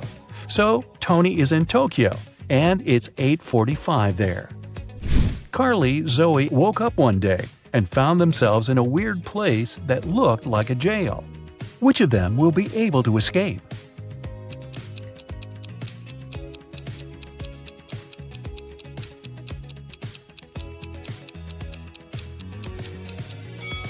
Carly can escape because the bars of her prison cell are made of wax. She'll be able to use the candle on the floor behind her back to melt them. Zoe can also escape. Do you see several rats in the corner that are munching on the bars? It's because the bars of the girl's cell are made of salted breadsticks, and she can eat them and escape. Isabella was a princess and the heir to the throne. One day, an evil witch lured her into an enchanted forest so that she could take over the kingdom. Isabella got lost, but fortunately, she had a magic pendant. The king's magician gave it to her some time ago, claiming it would help her find her way back if she ever got lost. She used the pendant, and 3 spirit animals appeared. The first spirit animal was an owl. The second one was a butterfly, and the third spirit animal was a hawk. Only one of them knew the way back to the castle. But if Isabella chose to follow the wrong animal, she would find herself even further away from her kingdom. Which spirit animal should she follow?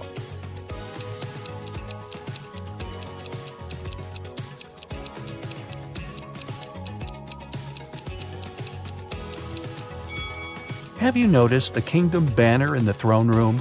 It has a butterfly on it, so it's the official symbol of this kingdom. Isabella should follow the butterfly. Toby was a rich businessman. One day, he came back home from a dinner party and saw that somebody had broken into his house and stolen his expensive watch from his safe. He called the police. They investigated the crime scene and found 3 suspects.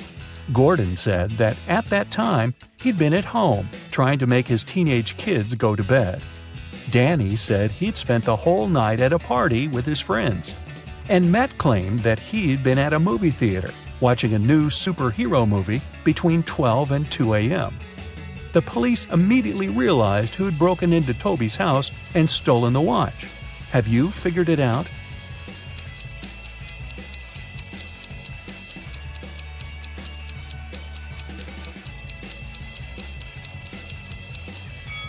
It was Matt. When Toby arrived home, it was 11:30 p.m., so it doesn't matter where Matt was between 12 and 2 a.m. Elliot was a crazy scientist who was obsessed with the idea of parallel universes. He dedicated his whole life to figuring out how to create portals to other dimensions. One day, he finally succeeded in building a portal machine. When he tried to test it, 3 portals appeared in front of him. And then the machine just blew up. And since he had meddled with the laws of physics, the universe where he lived started to collapse. The scientist had to choose one of the portals to escape through, and fast. The first portal opened to the universe in which Elliot was a supervillain. The second portal opened in the world in which the man was a ruthless king. The third portal opened on the planet where Elliot was an underwater creature. Which portal should he choose?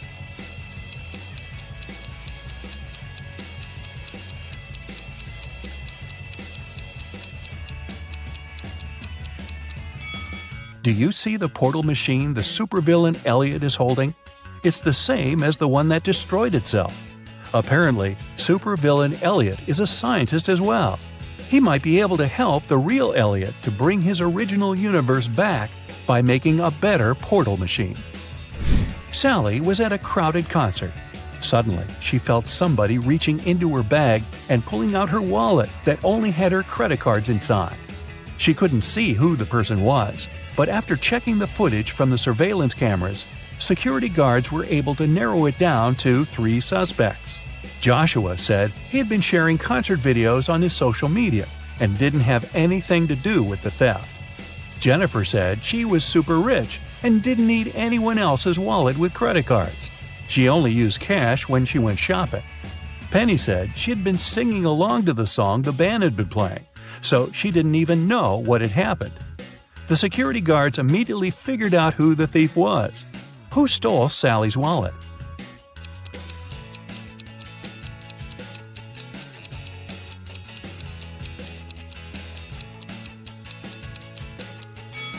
Nobody told Jennifer that the wallet contained only credit cards, but somehow she still knew it. She must have stolen it. Mary found a new job in another city, so she had to move. The realtor found 3 options for Mary to choose from and took her to see each of them. First, she brought Mary to apartment number 1, which was located downtown. Second, she took the woman to apartment number 2, which was within walking distance of a subway station. After that, she took Mary to apartment number 3, which was next to a grocery store. Which apartment should Mary choose?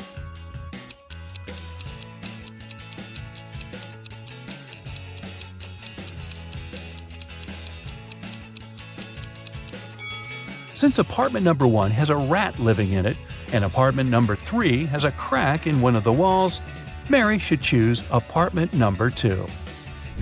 Miss Sanders took her students camping at the weekend. She wanted to tell them about forest plants. During the trip, one of the students wandered off and got lost in the forest. Hours passed, but he couldn't find his way back. The guy felt very hungry, but he didn't have any food with him. That was when he saw 3 different bushes with 3 different kinds of berries in front of him. Only one type of berries was safe to eat, and the other 2 were poisonous. Which berry should he eat as he's waiting to be rescued?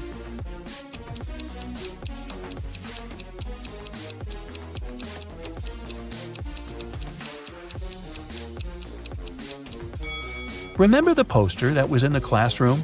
It stated that these 2 kinds of berries were poisonous, so only these ones are safe to eat. Sandy was driving across the country to visit her family. She was tired of being on the road and wanted to take a break. She saw a diner and stopped there to have something to eat and rest. The diner looked empty, old, and dirty. The waitress told her there were only 3 meal options to choose from and asked her which one she wanted to eat. So, which one looks safe to eat?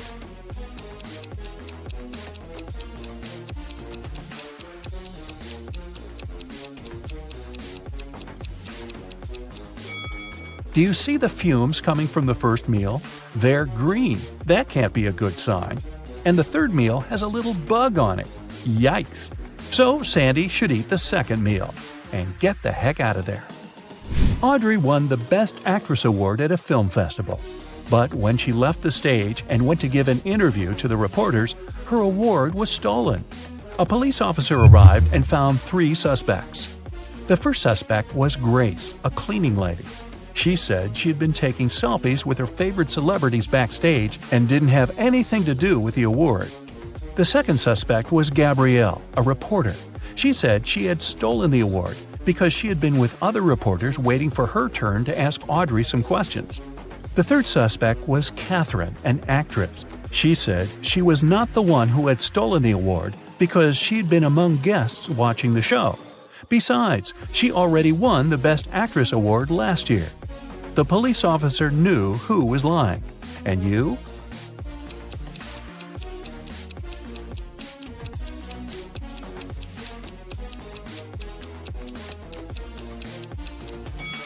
Take a closer look at the selfie Grace took. You can see Catherine behind, sneaking away with the award. Today, we trek into a mysterious cave teeming with treacherous traps. They will test how your brain works in extreme conditions. And if you pass them all and come out alive, congrats! You have ultimate survival skills. Please remember to share your results in the comments. Here we go. You enter the cave and find yourself in a pretty large hall where strange little people in weird masks meet and greet you. They take you to a table in the middle of the hall, and they seat you in front of it, gently but firmly. One of the masked individuals puts 3 muffins on the table before you. You're pleasantly surprised by their hospitality, but they start sneering under the masks, and you realize there's something wrong with the treats. It's the first trap. The person who laid out the muffins on the table explains what's inside the muffins in a creaky voice. The first one has some boiled nettle leaves in it. The second one is swarming with live ants. And the third one is seemingly filled with chocolate, but it's actually mud. So, which one would you choose to eat?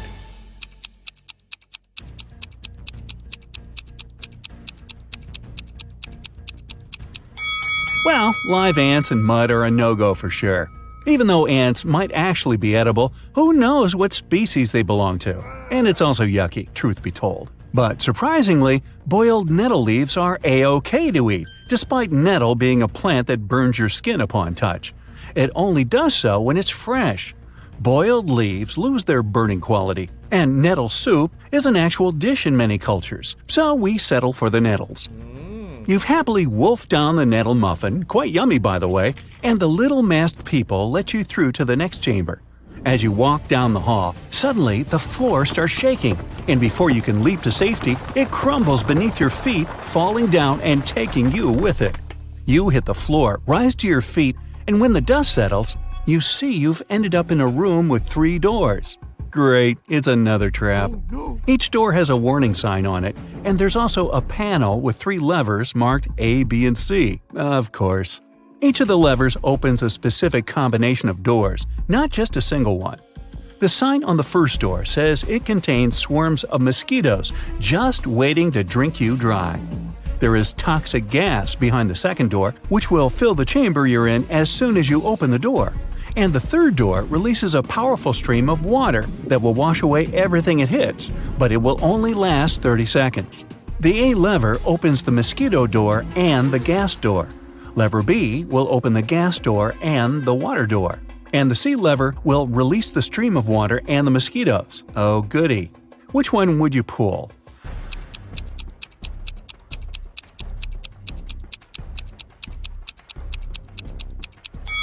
If you chose the C lever, you're either fortunate or have outstanding survival instincts. This combination will get you out of the trap. 30 seconds of a mighty torrent are just enough to get rid of any swarm of mosquitoes. The water and gas combo would do nothing useful, as the gas would not be washed away. And as for gas plus mosquitoes, well, you might get rid of the insects, but it wouldn't save you from the gas either. Now you dry yourself as you can after the shower and walk out of the room you were trapped in, waiting for another trap to show up.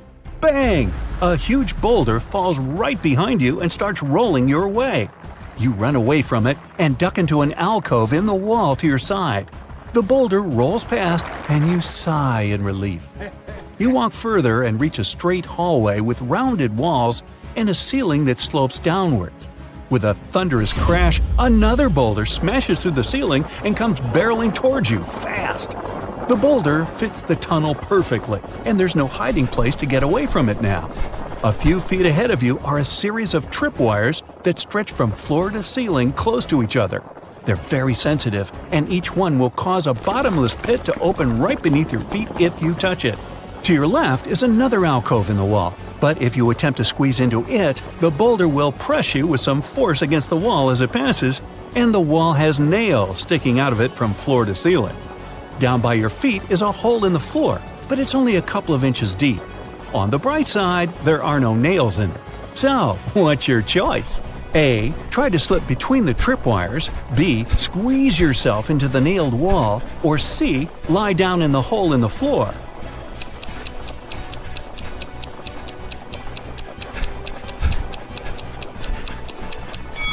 Even if you're skinny enough to gingerly slip past the tripwires without touching them, it requires some time to do so, and you don't have that luxury. The boulder is rolling right behind you, remember?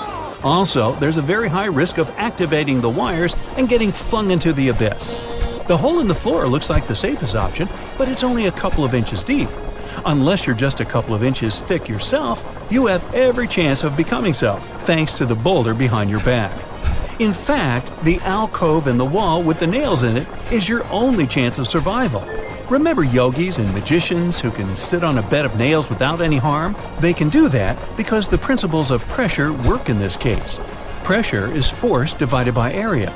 The larger the area, the less the force, and vice versa. So, even if you're pressed against the nails in the wall pretty hard, they won't even break your skin because the surface area of your body is large enough to prevent that. Whew! You take a deep breath after the boulder rolls past you and go down the passage to find yourself in the next chamber. The first thing you see is a door with a large lock at the other end of the room and a timer right above it. It shows 60 minutes, and the countdown starts as soon as you enter the chamber. There, you notice 3 large transparent jars on the right-hand wall. Each of them contains a key, which seems to fit the lock on the door. But there's an unpleasant surprise in each of the jars, too. The first jar has venomous snakes inside, the second one is full of acid, and the third one is filled with boiling hot water. You have nothing to use to get the keys out of the jar but your own hands, and the timer goes on ticking. Which jar should you choose?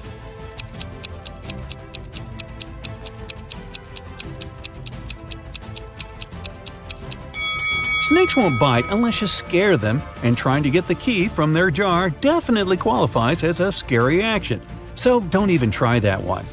Acid isn't an excellent choice either, obviously. The timer is actually a hint. Hot water cools down with time, and an hour is more than enough for it to become lukewarm. Just wait until it's cool enough to be bearable and get that key.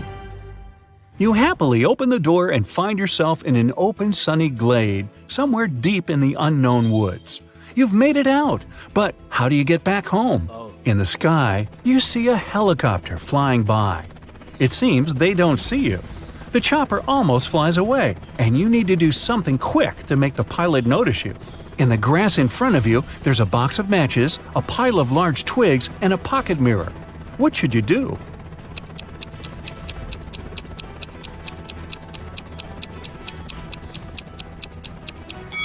Well, you don't have time to build a fire. Your best bet is the mirror. Catch a ray of sunlight and point its reflection at the helicopter, trying to hit the windscreen with it. Yes, you've been spotted! The pilot brings the chopper down, and you've successfully escaped the treacherous cave. Okay, fess up. What's your result? Here we go. You just arrived home from a long day of work and tuned into the riddles show on your TV. Take a look at this scene. Who do you think has the best chance at survival?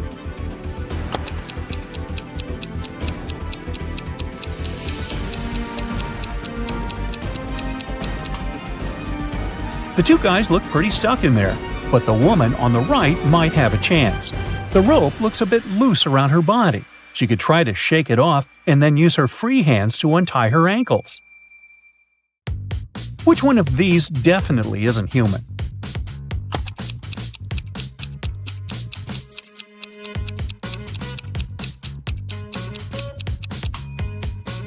It's the guy on the left. If you look closely, you'll see that the skin around his eyes is green.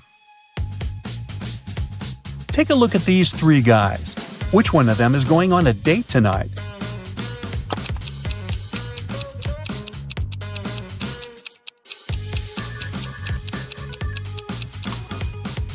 It must be the guy in the middle. He's holding a chocolate box in the shape of a heart.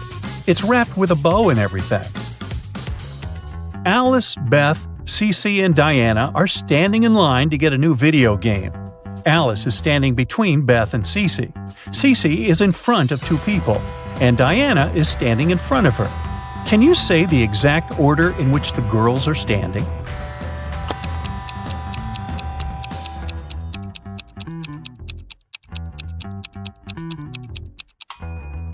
Let's see, there are four of them. If Cece is standing in front of two people, and Diana is in front of her, then Diana is the first in line.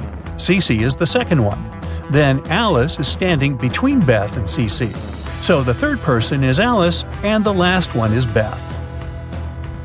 There are 10 students in the class. 6 of them learn French. Oui, oui. 7 of the students in the class learn Spanish. Olé!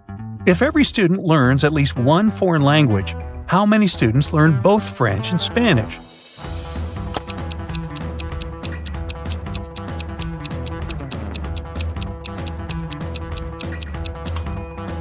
This is pretty simple math. 6 plus 7 equals 13.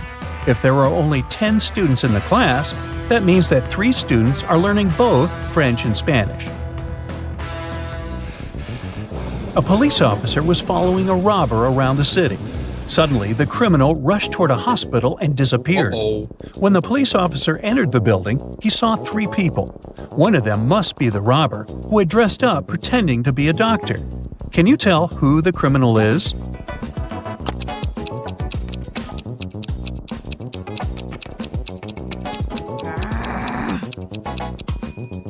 It's the girl on the left. Look at her shoes. They're dirty. She probably didn't have time to clean or change them. Theo was getting ready for a job interview when the lights in his apartment went off. He was in a rush and didn't have time to wait for the lights to come back on. He was almost ready. He only needed to put on his socks and boots. Theo had socks of 3 different colors: black, white, and gray. He didn't care what color his socks would be, but he needed 2 socks of the same color. How many socks should Theo take to make sure there would be at least 1 matching pair?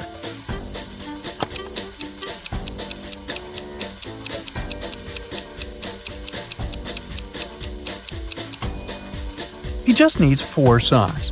Even if the first 3 socks are different colors, the 4th sock will probably be either black, white, or gray, matching one of the others.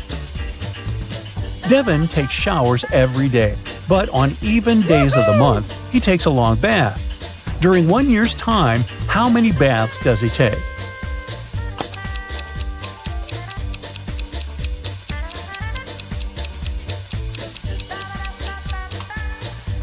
Well, let's see. Except for February, all months have 30 or 31 days. In each month, there are usually 15 even days. For starters, we should multiply 15 by 11, which gives us 165 days. If we count February as having 14 even days, then the total number of baths Devin takes in a year is 179. This is Allison, and one of these 3 men is her boyfriend. Can you tell who?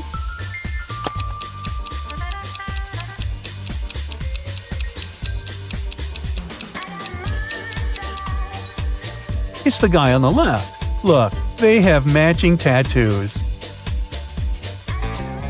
Bella landed in New York with a very ambitious career goal. But first thing she needed to do after arriving in the city was to find her apartment. There were many options to get from the airport to her apartment, but Bella decided to save money and go by bus. She had to purchase a ticket for $10, but a handsome guy popped out of nowhere and offered her a better deal. He said his plans had changed and he didn't need his bus ticket anymore. He offered to sell it to her for $6. Bella agreed and gave him the money, but it turned out to be a big mistake. Why?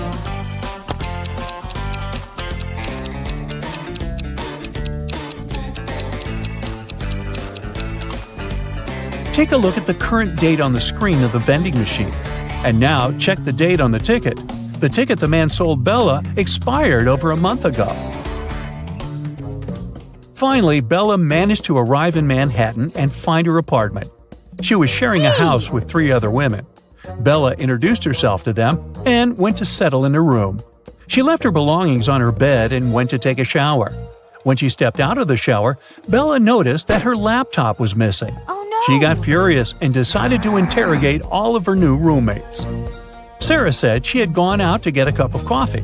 She even told Bella to ask the doorman of their building since he had seen her leave. Kelly said that she had taken an afternoon nap with her headphones on. She said she hadn't heard or seen anything strange going on inside the apartment. Shannon said that she had gone to the building's rooftop to take some pictures of the city, since she was a professional photographer. Can you tell who's lying here?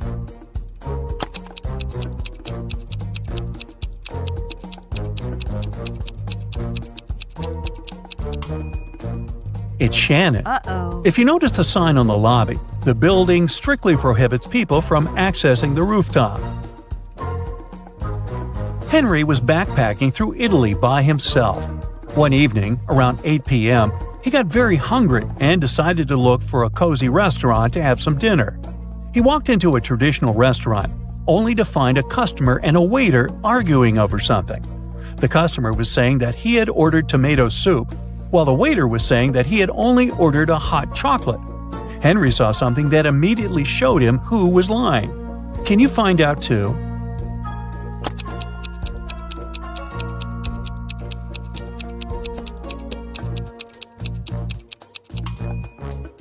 The customer is lying. Behind him, there's a huge sign that says the restaurant only serves soup from 1 to 4 p.m. Since it was 8 p.m. in the evening, the waiter would have never accepted the customer's order in the first place. These are Julia and Maria. They are both very attractive young women who have no trouble finding boyfriends. Today is Valentine's Day, and they're both going out with their loved ones. One of them is currently dating 3 people, though, so she's probably going to run from date to date. Just by looking at this image, can you tell which one it is?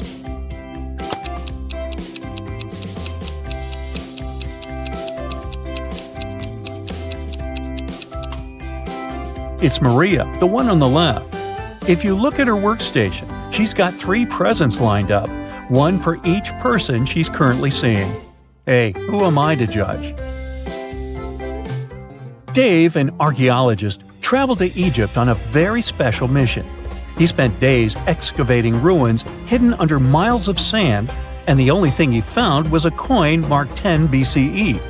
When he showed it to his colleagues, they told him the coin was a fake. Why?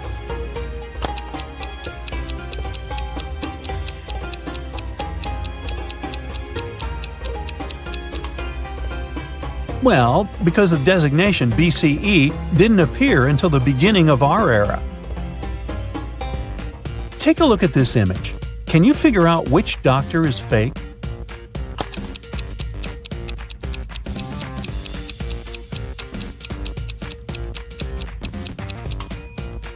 It's the guy on the left. He's got headphones wrapped around his neck. Something's not right there. Harry and Terry's girlfriends went away on a business trip for the weekend.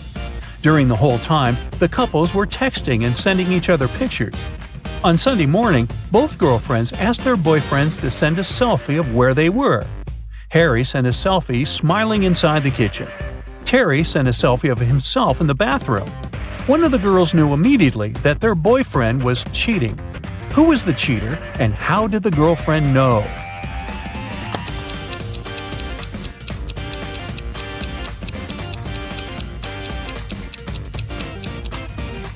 It was Harry. Look at the lipstick mark on the glass on the top of the kitchen counter. Uh-oh.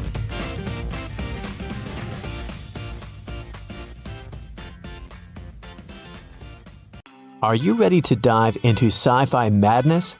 Let's go! Somewhere in outer space, a show has just begun on a giant asteroid. A glowing star guy is reading poetry. His viewers are little stone people.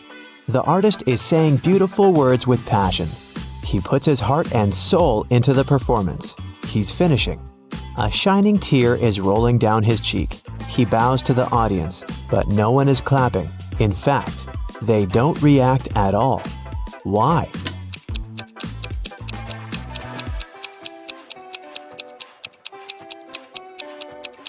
Because this is outer space. There's no sound here. Somewhere in the vast valleys of Mars, races on rovers are taking place. 5 cars are driving at high speed toward the finish line. 3 racers soon leave the others behind, but only one of them will be the winner.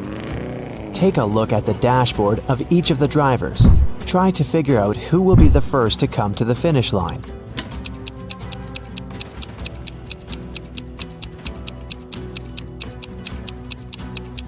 The speedometer arrow on the first rider's dashboard shows the maximum speed, but he won't win because the fuel indicator is flashing. The second racer seems to be fine, but look at the mirror. No one is reflected there. The car is moving without a driver. The third driver will win. Each of these 3 friends is going on a journey. They have already packed their suitcases and filled the tanks of their spaceships. This guy says he wants to visit Neptune. That girl is going to check on her friends who live on Mars. This man is flying to Venus.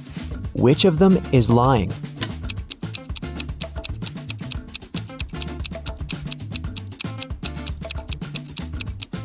Venus is very close to the sun. It's a scorching hot place. And this man is wearing warm clothes. He's probably lying. Show me your hands! The head of the Department of Extraterrestrial Beings screams. 3 detainees are sitting at the table. One of them is not human. Look at their hands. Who do you think is an imposter from another planet?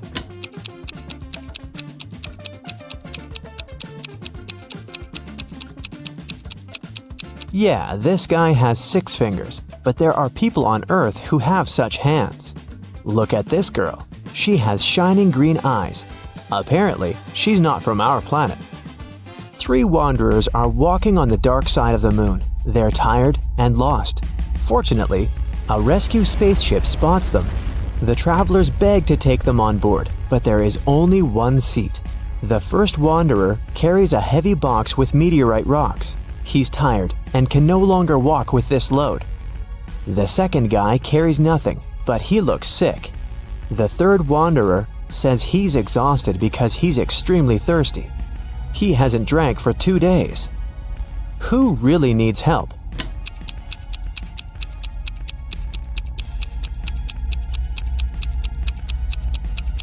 Gravity is much weaker on the moon than on Earth, so the first wanderer's box should be quite light. He just pretends to be tired. The third wanderer has a chance to get some water.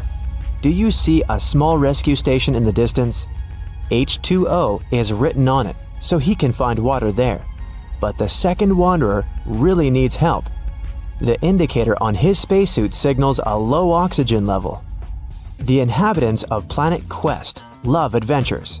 Their favorite place is a dangerous park on a desert planet near a black hole. So one guy named Lup goes there. He needs to try to survive there for 1 week. As soon as he arrives at the park, he comes across a space cockroach that has 6 heads. The cockroach jumps on Lup and bites him with one of its heads. Lup fights off the monster and gets back to the ship. The bite is venomous, but fortunately, Lup has an antidote. First, he needs to drink 1 pill that contains medicine, and after that, a catalyst that activates the cure. Then, Lup needs to repeat it 2 hours later. But the problem is the pills with the medicine and catalyst look similar, and Lup has mixed them in his pocket. He can't take 4 tablets at once because it's dangerous, so how can he separate them?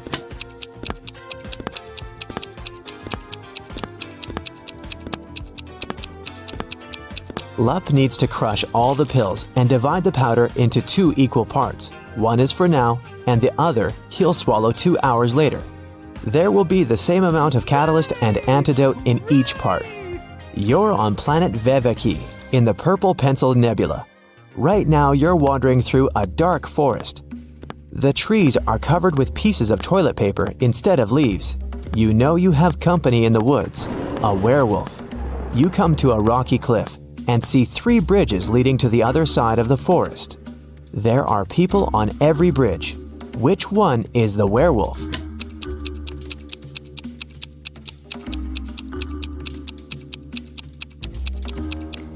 It can be anybody, but it doesn't matter. No one can turn into a werewolf since there's no full moon here.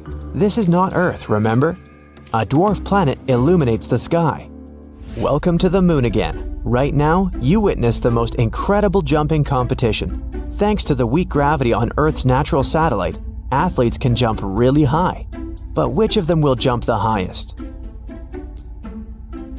The participants put on their spacesuits and walk out of the atmospheric station. They seem to be ready. 3, 2, 1, jump! And we see the winner. She's jumped much higher than her opponents. But wait, there's something wrong here. This participant is not worthy of the title of the winner. She cheated. But how did you understand that?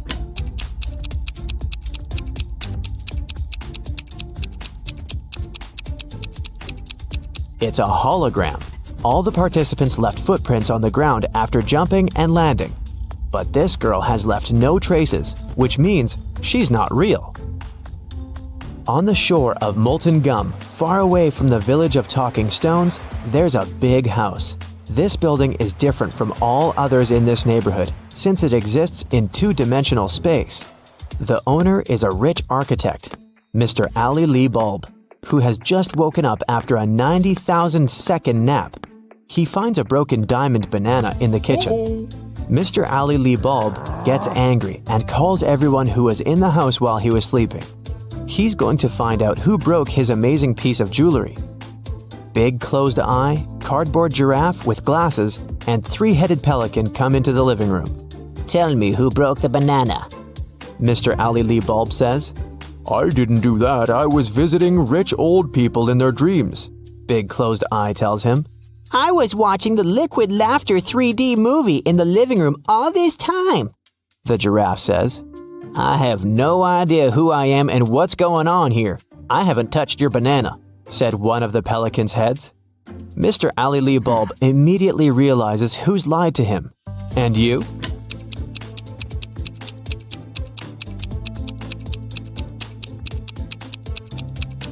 It's Cardboard Giraffe.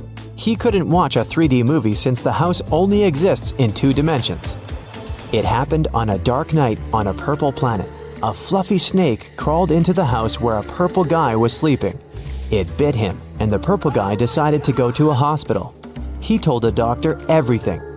She looked at the guy attentively and told him the snake hadn't been venomous. How did she know that?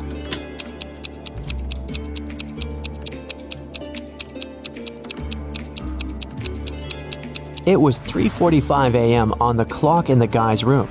Now it's 11:45 p.m. on the clock in the examination room. The purple guy has spent almost a day trying to get to the hospital. So far, nothing bad has happened to him, which means the snake was not poisonous. The king of a tiny planet has no heirs. But then, who will become the ruler of this world? To choose the best candidate, the king gives every inhabitant 1 seed. Whoever grows the most beautiful flower will get the planet, the king tells them. Come back in 2 months. 2 months later, everyone came back with beautiful flowers. Among hundreds of candidates, there was one girl with an empty pot, and her brother with the most beautiful flower. The king said they would rule the planet. Why them?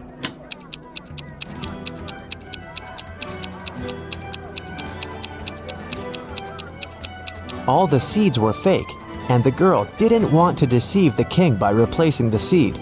Meanwhile, her brother put a lot of effort into growing the most beautiful plant to achieve his goal. Rain falls upward in this world, cars move backward, broken glass repairs itself. Pens erase words from paper. Chickens hide back in the egg at the end of their life. So you get it, time runs backward here. But something is wrong in this world. What is it? Try to look beyond the picture you've just seen before answering.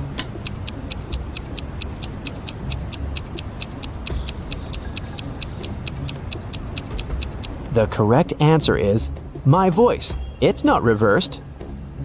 Space monsters are chasing you inside an abandoned space station somewhere at the edge of a faraway galaxy. They're stretching their toothy tentacles towards you. Fortunately, you manage to jump into a rescue ship and get out of there.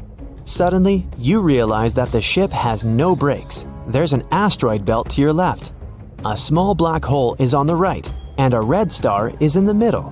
Which way should you choose?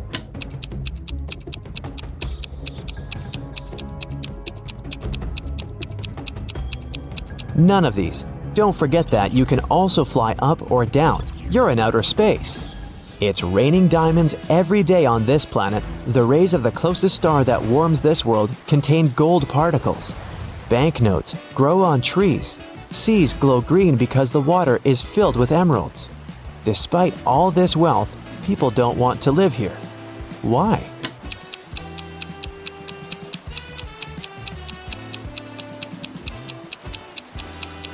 Gold particles in the air can damage human lungs within seconds.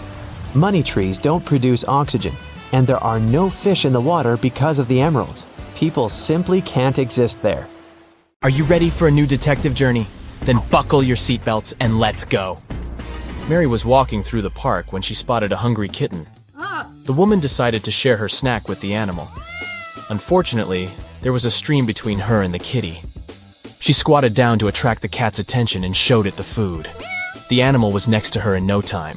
There was no bridge over the stream, and still, the cat wasn't wet. How is it possible?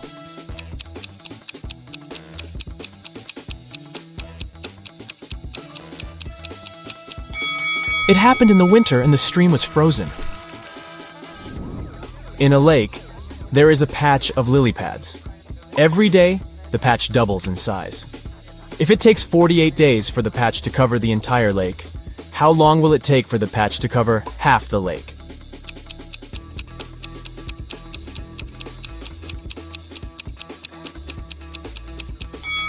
The patch doubles in size every day. So on the 47th day, the patch will be half the size it is on the 48th day. You are in a place called Bobby's World, and there is only one law there. There is a mirror, but no reflection. There is pizza with cheese, but not with ham. There is pepper, but no salt. There is a door, yet no entrance or exit. What is the law in this strange world?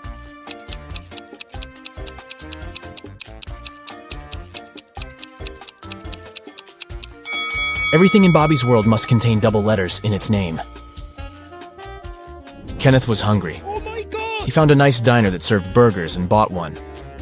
After a waiter brought him his order, Kenneth went to the bathroom to wash his hands.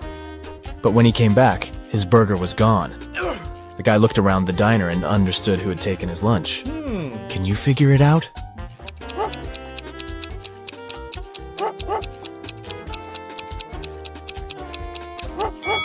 It's the young woman with a dog sitting at her feet and sniffing the air. If she was just drinking coffee, which is what she's pretending to do, the dog wouldn't be so interested in her. Look at these two guys. One is big and burly, and the other is short and thin. They're in a cafe, drinking identical drinks. The shorter one gulps his drink down in one go and leaves. The other man sips his drink slowly. Then he falls to the floor and is taken to a hospital. Can you explain why it happened if they had the same drinks?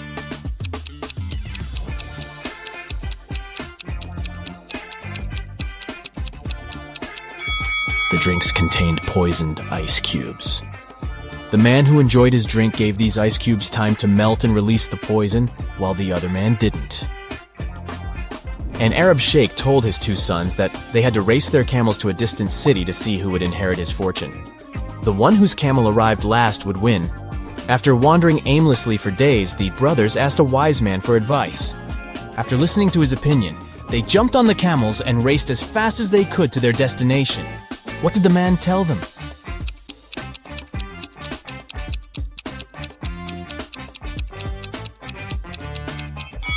The wise man told them to switch their camels. Look at these two guys. They're wearing similar clothes, both holding coffee cups, and in general, seem to be perfectly okay. But one of them is a werewolf in disguise. Which one?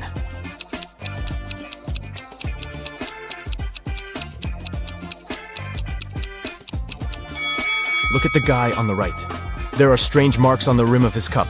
Were they left by his fangs? Also, his pupils are a bit elongated. And there is a paw print design on the plastic bag he's holding. Is it a special store for werewolves? A rich entrepreneur disappeared from his office. The only thing he left behind was a note with the numbers 6, 4, 9, 10, and 11 and a calendar. The police have 5 suspects. All of them, the businessman's acquaintances. James, Kevin, Carol, Jason, and Laura. Who knows something about the man's disappearance?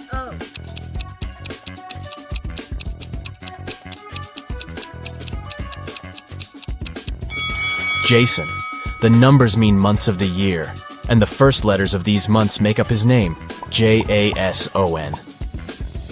A furious traveler at the airport claimed the contents of his baggage had disappeared. When I got my suitcase, it was empty. I want you to compensate for what I've lost. After checking the passenger's info, airport security found out that he had indeed left London with a heavy suitcase, and now his bag was empty and a bit wet. The whole situation was suspicious. Can you figure out what happened?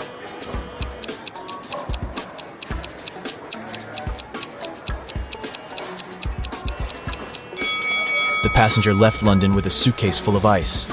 During the flight, the ice melted, and the man demanded compensation for the lost belongings. Matthew bought a new smartphone and a phone case. He paid $510. The gadget cost $500 more than the case. How much did Matthew pay for the phone?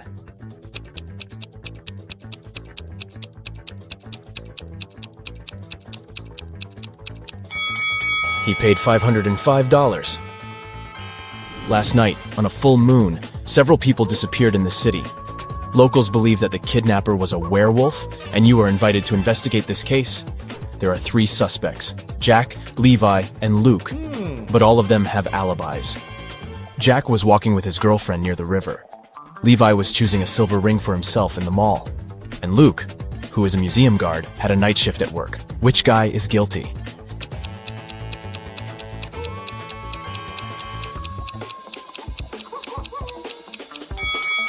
Jack was walking under a full moon and didn't turn into a werewolf.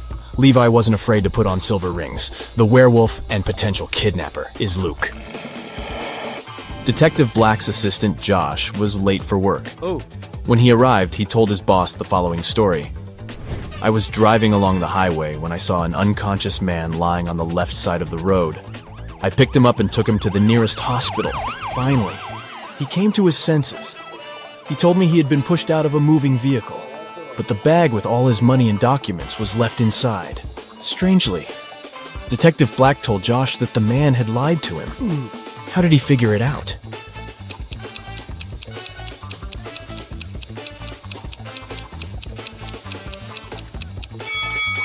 If the man had indeed been pushed out of the car, he would have been lying on the right side of the road, not the left one. Criminals caught 3 men and locked them in a basement with only one window, high above the floor. Oh, no. The men decided that at least one of them needed to escape and warn the police. The men stood on each other's shoulders, but the one on the top still couldn't reach the window. But then they did something, and one of them managed to escape. Can you figure out what they did?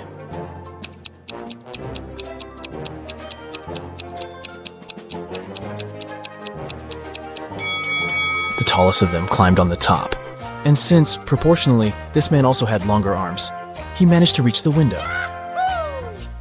You find yourself in a room with no windows. There are 3 doors leading out of the room. Suddenly, a big screen on the wall lights up. You read, "Behind each of these doors, there is some danger. The first door leads to a scorching hot desert, several steps, and the sun will burn you. Behind the second door, there is a hungry alligator that hasn't eaten for a year. And the third door hides a pool with icy water. To get to freedom, you'll have to swim across it. Which door should you choose to survive?"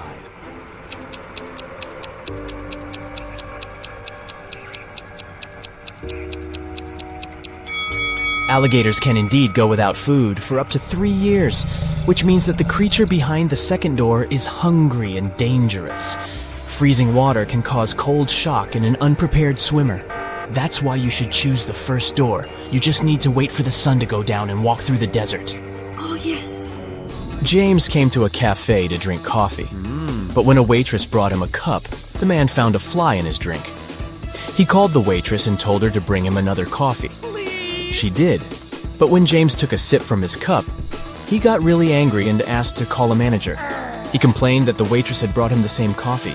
How did he understand it?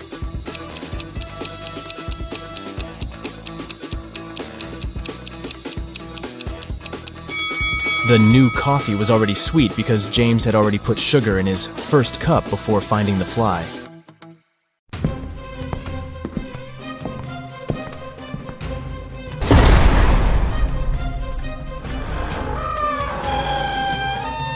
Hey there, kiddo.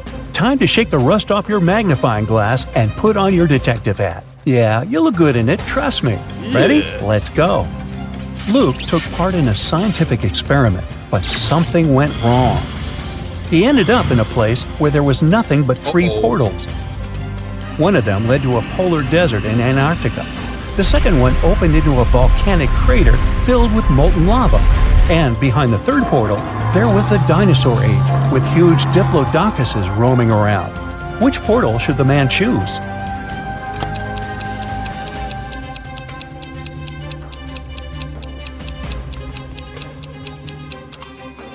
Luke would freeze in no time in a polar desert. Molten lava isn't even an option. But diplodocuses are totally harmless to people. They only eat plants. Luke just needs to stay out of their way. Martin was playing tennis with his friend David. At one point, he hit the ball a little bit too hard. The ball flew into the air and fell down a hollow fence post. The post was quite narrow, and the ball barely fit there, but still, it got to the very bottom.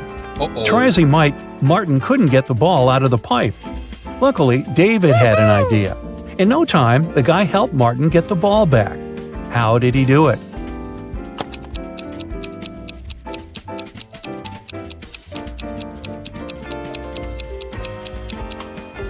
David used a water hose lying nearby. He filled the pipe with water and the ball floated up.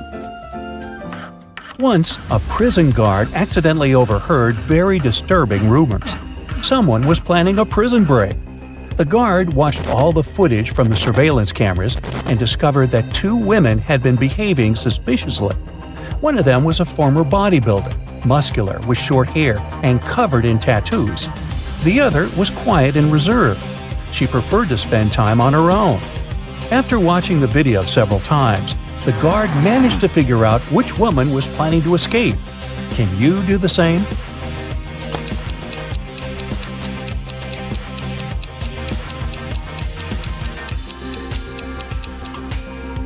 It's the second prisoner. If you look attentively, you'll notice a file in her bun. She can use it to cut through the metal bars. Rachel called the police early in the morning. When they arrived, she told the officers her story. "I work in a museum. Yesterday, I took home several ancient books. I wanted to do some research, but then a blackout happened. I lit a couple of candles and continued my work. Suddenly, I heard the doorbell ring. When I opened the door, someone in a black mask hit me on the head. When I recovered, the books were gone." Detective Anderson arrested the woman for misreporting. Why?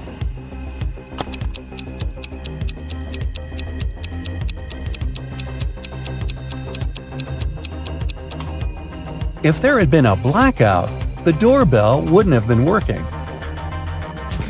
Look at these photos. One of them is photoshopped. Can you figure out which one?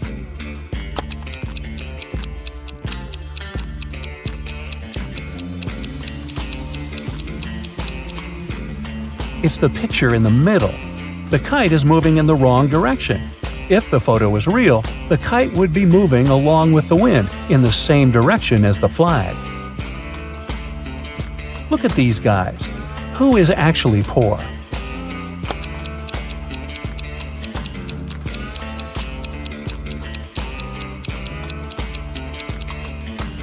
The guy in the blue shirt.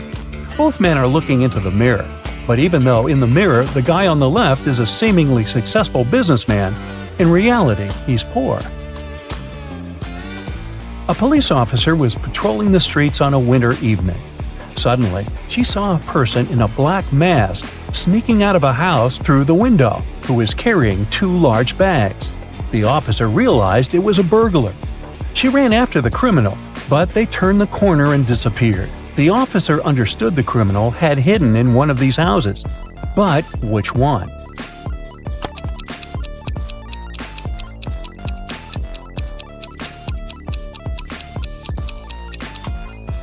It can't be the house on the left. As you see, there are too many people inside. There are no footprints in the snow leading to the house on the right. It means no one has been there for quite some time, which leaves us with the house in the middle. There are 4 cups on the counter, all of them upturned and hiding the same number of sweets underneath. Near each of the cups, there is a sign that says how many sweets are under it.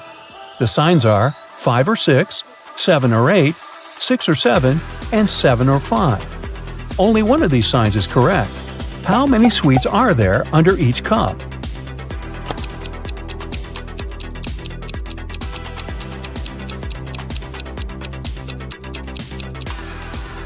Since only one sign is correct, the right number can't appear twice. Otherwise, more than one sign would be correct. It means that there are 8 sweets under each cup. Mark's math teacher was very displeased with how many classes the guy had missed, but he decided to give the student one last chance. If you solve this riddle, I won't inform your parents. You need to write 45 only using the number 4. How can Mark do it?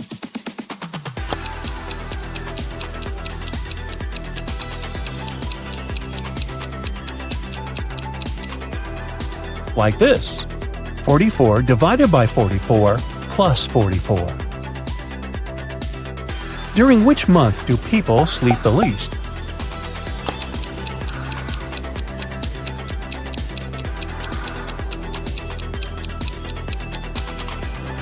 During February.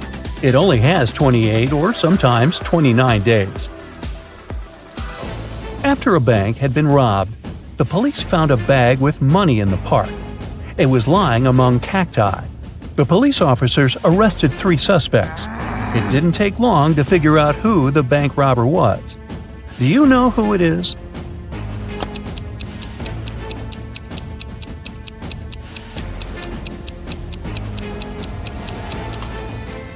It's the man on the left. He's the only one with some scratches. They must have been left by the cacti. You have 5 pieces of a chain, and each of them is made up of 3 links. You have to make a long chain out of these 5 pieces. Welding an open link will cost you $3, and breaking a link open is $1. Can you make a long chain if you only have $15?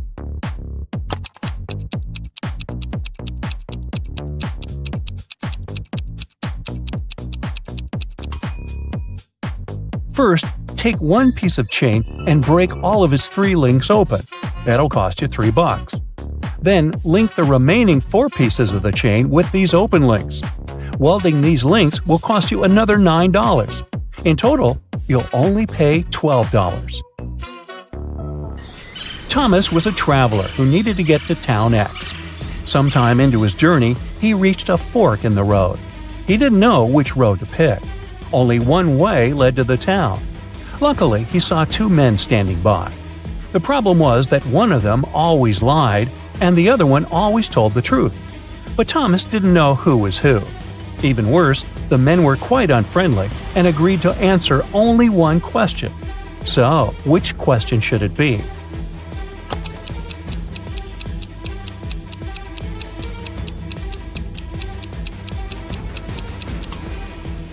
The only way to find out the right road is to ask the men, if I asked the person standing next to you which road led to town X, what would his answer be? The liar will point in the wrong direction. The man who always tells the truth will also point in the same wrong direction. This way, Thomas will just need to choose the other road. You're going home in the evening. At one point, you turn the corner and everything goes black. When you come to your senses, you find yourself in a locked room. Next to the door, there's a computer with a keyboard. On the screen, there's a riddle. You have to type the correct answer, and the door will open. The riddle sounds like this. It makes 2 people out of 1. What is it? Can you figure out the answer?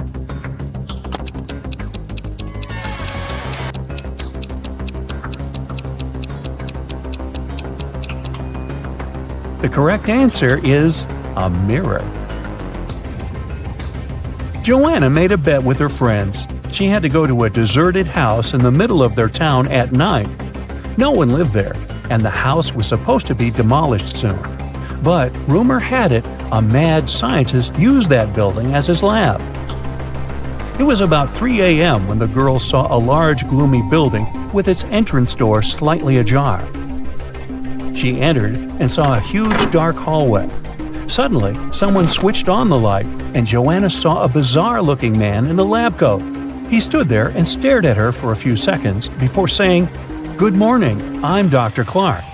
"But you aren't real," Joanna exclaimed. How did the girl figure it out?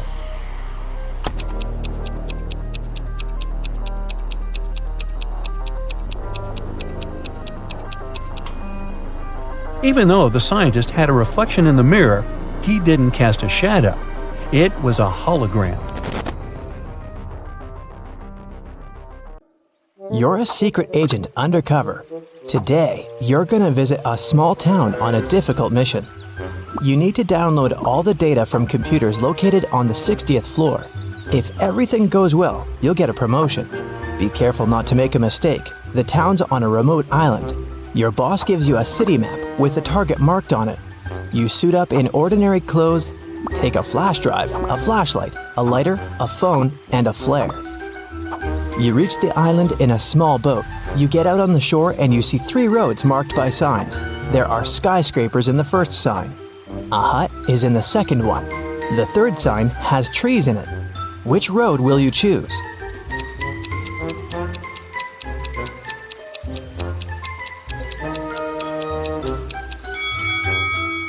You need the data stored on the 60th floor. That's why you chose the first road. It leads to skyscrapers.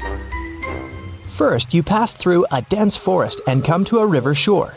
The town is on the other side. You can't cross the river because of the strong current. Besides, you don't know how deep it is. You see a ruined bridge on your left. There's an old boat on your right, but it's unlikely to help. What will you do? You can't go back.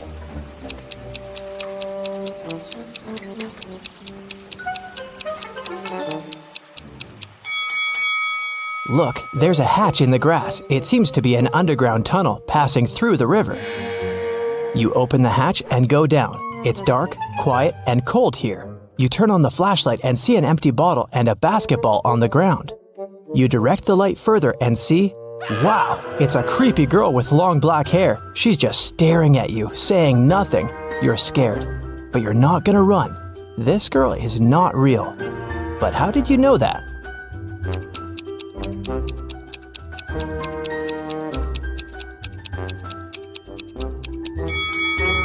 The basketball with the bottle casts shadows, but the girl doesn't. She's just a dark memory from your past. You rub your eyes and the girl disappears. You go through an underground tunnel and climb up. Great, you made it into town. You walk down the street and notice that all the people are looking at you. Why do you seem suspicious to them?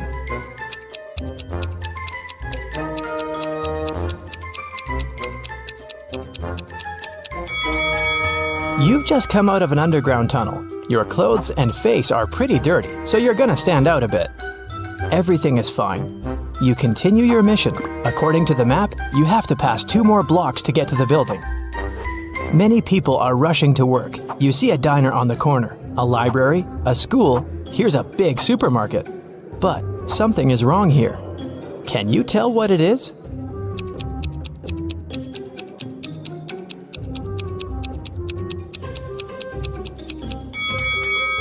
There are no cars on the roads. You're approaching the skyscraper. You try to open the door, but it's closed. Take a look around and decide how to get inside. You have 3 options: a fire escape, a hatch, and find out yourself.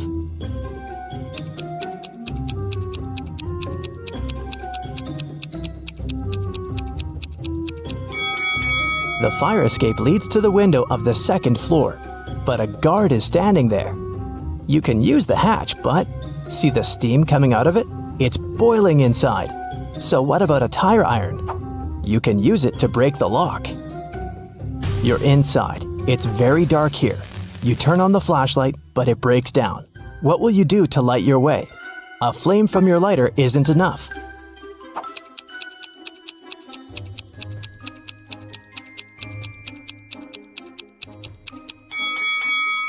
Look at the windows. They're all covered with curtains. Just pull them aside and let the light in. Great. You walk through the spacious hall and hear the flapping of wings. You're looking up. Oh no. Hundreds of bats are flying towards you. You need to hide as fast as possible. There are 3 elevators ahead. Which one will you choose?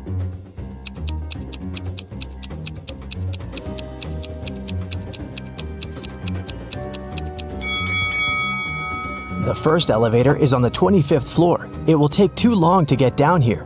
The number 0 is above the 2nd elevator. The 3rd elevator doesn't show any numbers, so it doesn't work. So, the 2nd elevator it is. You press the button of the 2nd elevator and quickly go inside. You push 60 and lift up. The elevator gets stuck on the 35th floor. The lights turn off. You open the hatch and climb onto the roof. You see 2 other elevators coming up to you from below. Which one will you jump in? There's a fire in the 1st elevator. The 2nd one fills with water. What will you choose to survive?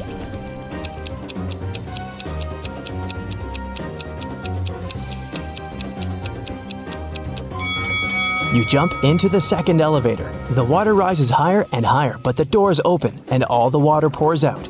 You're on the 40th floor. It seems that using elevators is a bad idea. So you decide to climb 20 floors by stairs. You run 5 floors and smash against the wall made of hardened sand. What will you do? You can't use the elevator. How to get through the obstacle?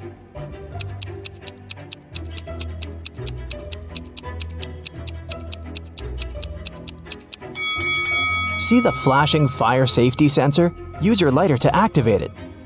It's done. The water is splashing out of the ceiling and flooding all floors. It moistens the sand. The wall turns into dirt and melts. You go higher and meet a huge growling lion on the 50th floor. You run away, but then you stop. It seems the lion isn't real. How did you know that?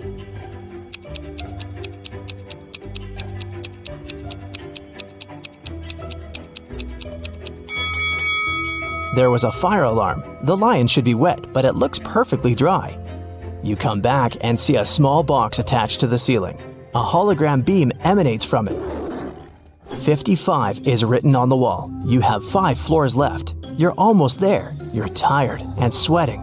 You sit down on the steps to rest and fall asleep. You open your eyes a couple of hours later, get up, and realize you're on the ground floor. The number 1 is on the wall. You look down over the railing and see dozens of stair flights. Then you look up and see the same. How is this possible?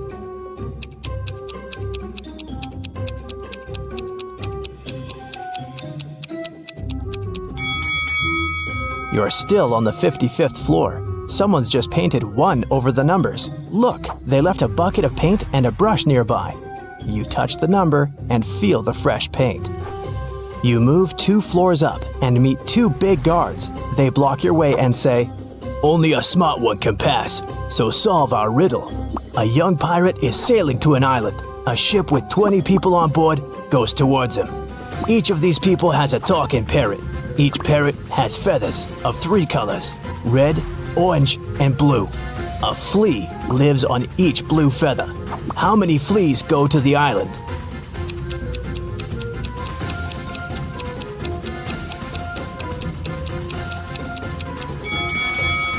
None. The pirate is sailing towards the island and the ship approaches him. So it's going the opposite way. The guards scratch their heads and let you pass. You move another 2 floors up and notice no numbers on the walls. How many floors do you still have to go?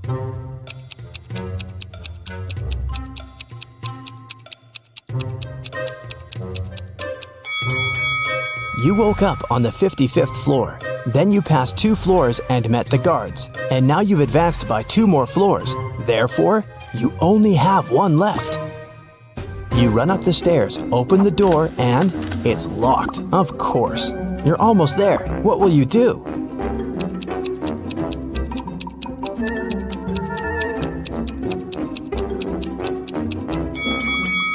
Use the fire escape outside the window. You're climbing the ladder. Birds are flying by. Don't look down. Don't look down, you're telling yourself. You get to the window and jump inside the building. You take the flash drive out of your pocket, but stop. There's no computers here. You only see a dozen of exercise bikes. What's happening? How to complete the mission?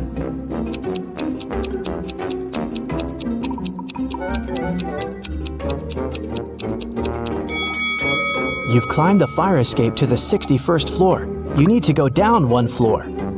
The door heading downstairs is locked. There are no elevators here. You walk between exercise bikes and touch one of them with your hand. Energetic music turns on. All exercise bikes start pedaling. A female voice from the speaker asks everyone to start training. Whoever cheats will have to stay in this room forever.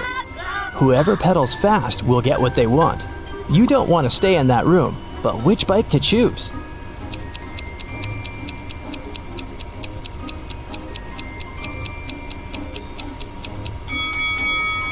There's only one bike that doesn't pedal itself. It's on the other end of the room. Get on it. You quickly start pedaling and notice the floor is going down. The harder you work out, the lower you go. Sweat is pouring off you like a stream. You jump off your bike and see a huge computer. You stick the USB into it and copy all the data. The alarm is activated. You can smell the smoke. It's a fire. It comes from the lower floors. The files are copied. You put the USB in your pocket and run to the roof. The building is burning. You don't know what to do. At this moment, the phone rings. "Is it done?" a voice asks. "Yes, but I need help," you answer. "We will send an aircraft to you. Just give a signal," the voice says and hangs up. The flames reach the roof. What kind of signal do you need to send?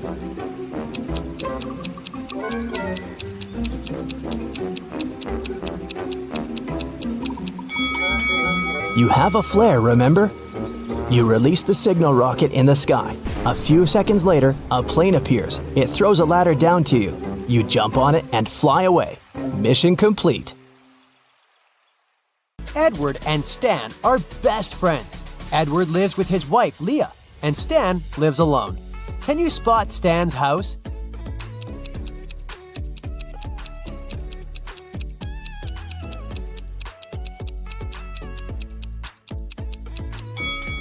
There's a love note on the fridge in the right kitchen. Therefore, Stan lives in the left one. Edward is furious because Leah cleaned his home office without permission. Can you spot 5 changes?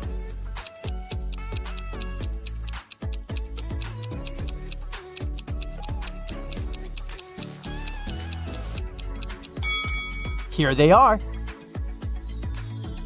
A lot of neighbors gather for Edward's garage sale. One of them is a robot. Can you guess who?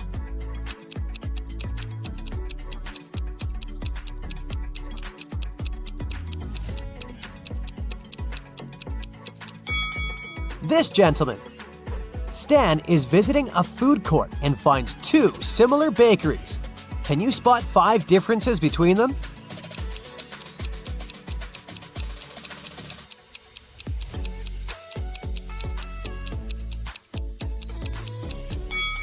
Over here. What about these burger places? Can you find 10 differences?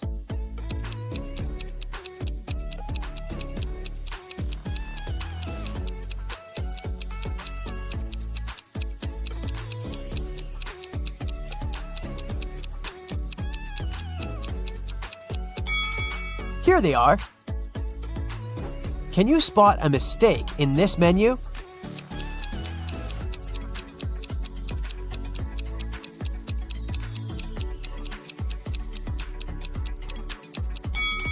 Tuna isn't an ice cream.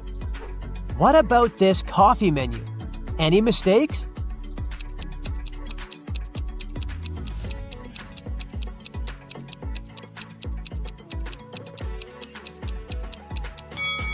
Free toppings have a price.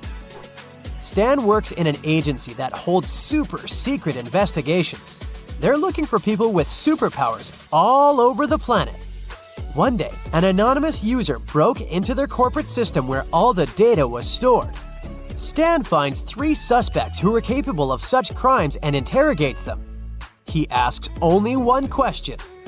What did you manage to find out when you stole the data? Billy says, I haven't done this kind of crime for 15 years. I don't want to go back to prison. Anna says, I was going to steal your data, but I changed my mind. You didn't have any valuable information. Nobody will believe in superheroes. And Liam replies, Bruh, if I committed such a crime, I would have covered all traces. Who's lying?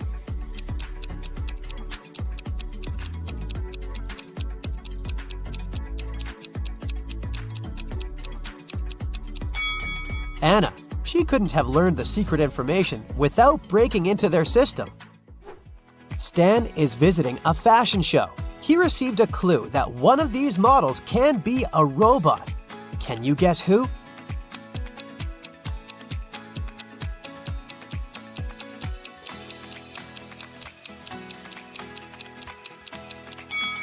The second lady. She has a USB outlet on her neck. The robot model, Nina, is very famous, and nobody knows that she's not human. Stan invites her to his office. Nina confesses, I arrived from another planet to study human behavior. Unfortunately, someone recorded their secret interrogation and posted it online. Only 4 people were in the office at that moment. Stan questions them. Ryan, the cleaner, says, I was vacuuming the 5th floor and couldn't hear anything. Mia, the manager, says, I'm a huge fan of Nina, even though she's not a human. I would never set her up like that. And the guard, Billy, says, I didn't hear your conversation. I was watching a football match in my headphones. Who's lying?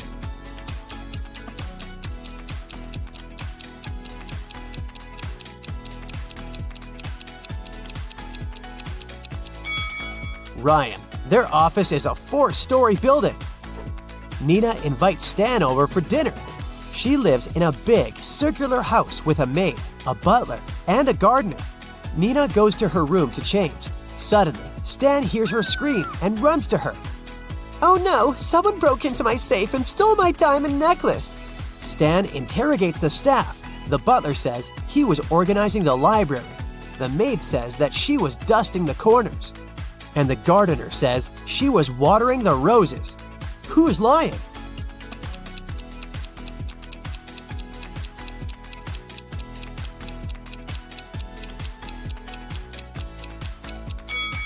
The maid. She was dusting the corners, but Nina lives in a circular house. So there are no corners. Stan invites Nina to a fancy restaurant to refute rumors that she's a robot. Can you spot any mistakes in this menu?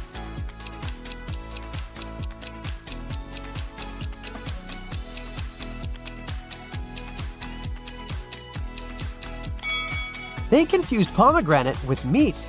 Stan leaves the table to wash his hands and returns in 2 minutes. Can you spot 5 changes?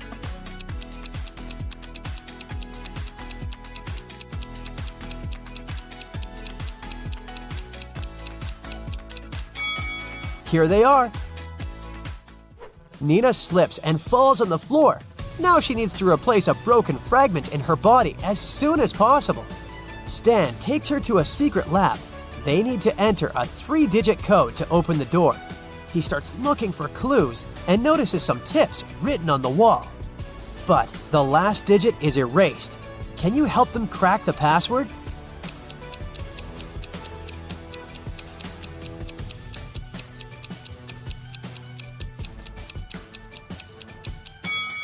The digits indicate the points of intersections of the lines, so the last digit is 4. They open the door and enter a spacious hallway. A note on the wall says, "Lab is behind the purple door." Can you help the guys find the purple door?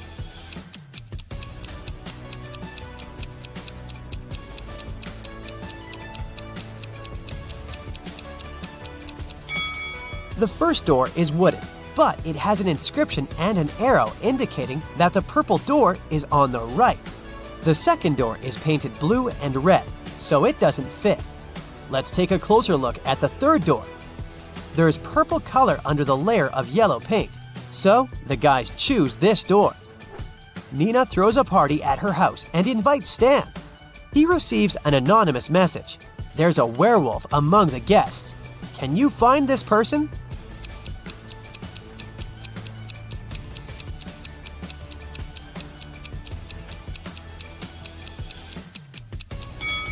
The first lady is wearing very long nails, and the second guy has a heavy beard. But it doesn't prove anything. But let's take a look at the third lady. She's trying to hide her shiny yellow wolf eyes under her fancy sunglasses. In the kitchen, Stan meets 3 chefs preparing delicious meals. One of them is a criminal. Can you guess who?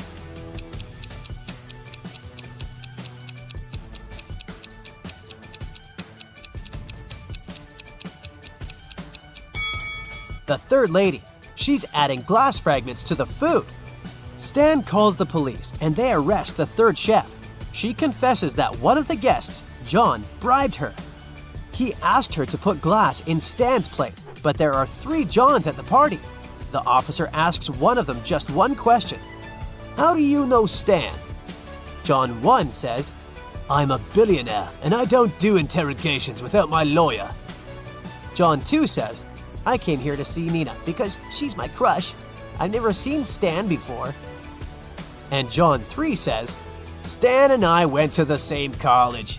I haven't seen him for many years, but today we met by chance." Who's lying?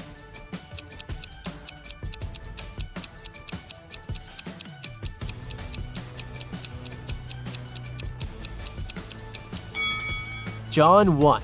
He's wearing a fake Gucci sweater. It's unlikely that he's a billionaire. The next day, Stan wakes up in a dusty basement. A creepy voice says that Stan can pass through one of these 3 doors. Behind the first door, there's a tank with crocodiles. Jungles full of wild animals are hiding behind the second door. And there's a giant blue whale behind the third door. It can easily swallow an adult human. Which door is more or less safe?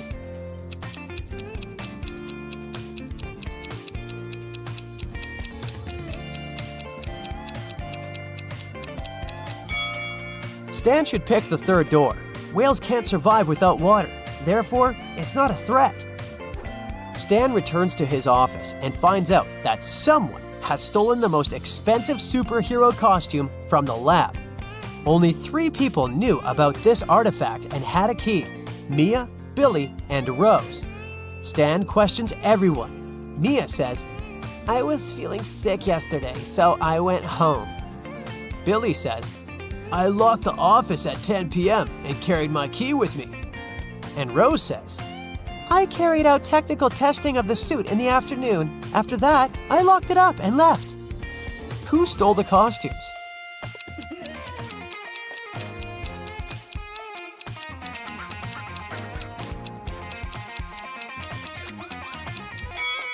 Mia. She's wearing a superhero costume under her clothes.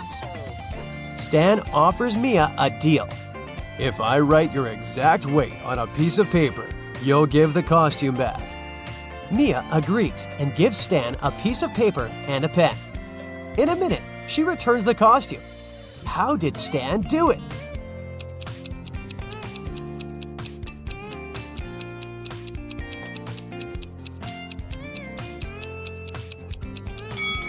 Stan literally did what he said. He wrote the phrase, "your exact weight," on the paper. Stan needs to find new investors for his agency.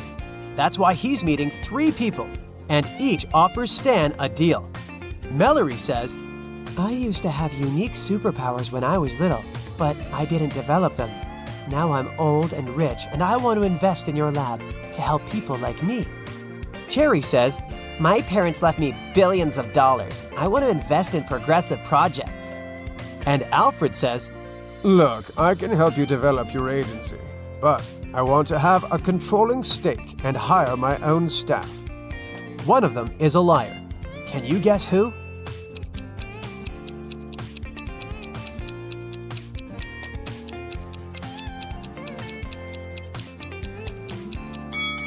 Take a closer look at Mallory's hand. She's a robot. Therefore, her story is a lie, because robots don't age. There was an incident in a secret laboratory. One of the scientists released a substance that turned people into vampires. Detective Reed arrived at the scene to interview 3 witnesses. The first scientist, Michael, said, "I stopped by the lab this morning to pick up some notes. The machines were working just fine, and I didn't see anyone. I took the papers and left." The second scientist, Lindsay, said, "I closed the lab at night. One of the PCs was faulty, but I was very tired and decided to leave it till the morning. Unfortunately, I overslept." And the third scientist, Jennifer, said, "I got up early and went to the lab to check the devices. No one seems to have entered the room. I fixed one of the computers and left." Which one of them was lying?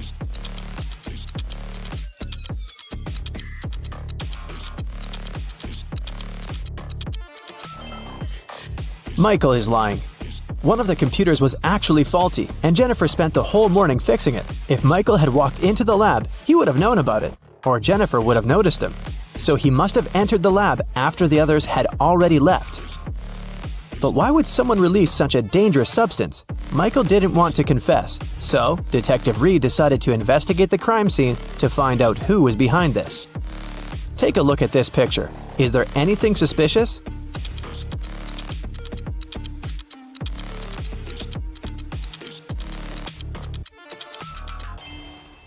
It looks like Michael dropped an ID card. And look, it doesn't belong to him. The name on the card is George Wilson. Let's ask him about the incident. Detective Reed went to Mr. Wilson's office to ask him about the incident. "Oh yeah, I gave my pass to Michael," Mr. Wilson said. "But that's only because I had left something in the lab. My glasses. I didn't have time, so I asked Michael to pick them up." Well, that's not a very clever excuse, but how can you prove the man is lying?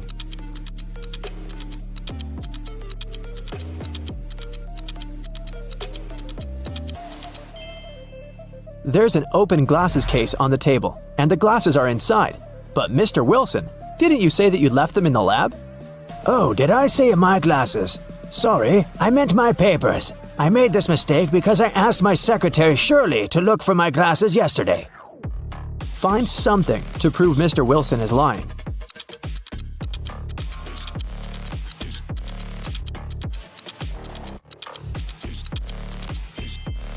There's a calendar on Shirley's desk. Yesterday was her day off. It's marked red. Mr. Wilson is lying.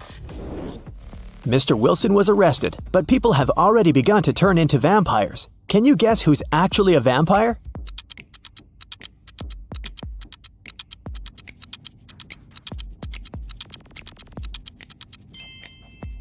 The woman on the right. She's putting on her makeup, but do you see? She isn't reflected in the mirror. Meanwhile, those who haven't turned into vampires gather everything they might need to survive. Which of these people is more likely to stay alive?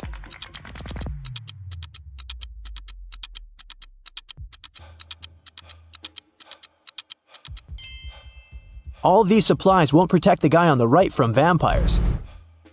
As for the girl on the left, she's stocked up on what she can to defeat the vampires. She has a higher chance of survival. Let's check out the subway. There are 2 women here. Which of them is not pregnant?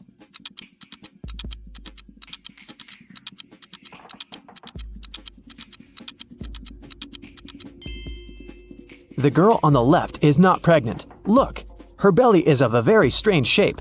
That's because she has hidden her survival supplies under her clothes. Vampires decided to throw a party. Who among those present is actually an undercover human?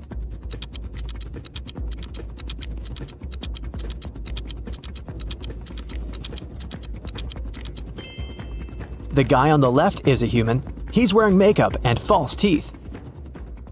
Nikki is also trying to survive. She packed her things and decided to move to a neighboring town. But suddenly, a vampire charged at her car. He damages the vehicle and takes away some supplies. Fortunately, he doesn't manage to bite Nikki. She escapes. Nikki has to stay home. The next day, a young man knocks on her door and asks for help. Is it okay to let him in?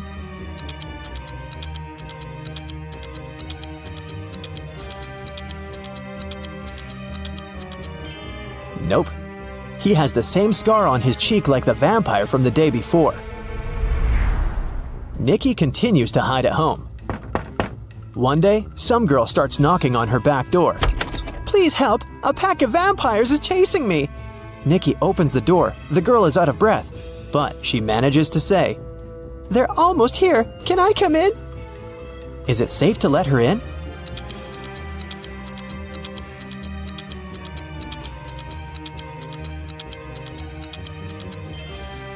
No! This girl is a vampire. Anyone in this situation would immediately run inside the house, but vampires can't come in without an invitation. Nikki was checking her house and suddenly noticed that there was someone in the attic. She approached the shadows. It was a father and daughter. Please don't kick us out. Sorry, we snuck in without permission. We've been trying to hide from the vampires. The father said, Is it safe to let them stay?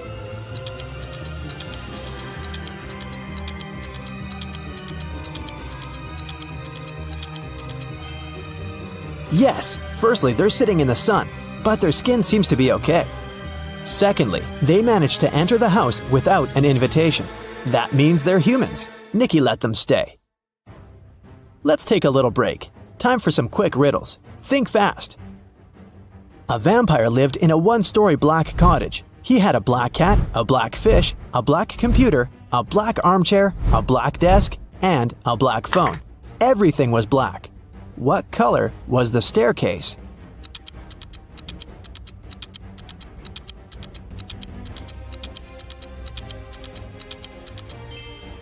There was no staircase in that house because it was a 1-story cottage.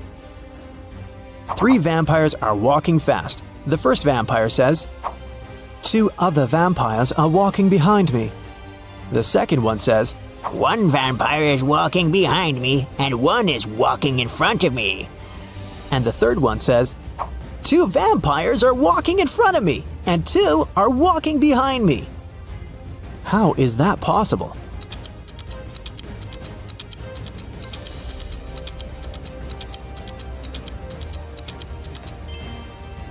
These vampires are walking in circles. Humans, vampires, and werewolves gathered in one mansion. There are as many werewolves as there are vampires. There are as many vampires as there are humans. How many creatures are there if 3 of them are werewolves?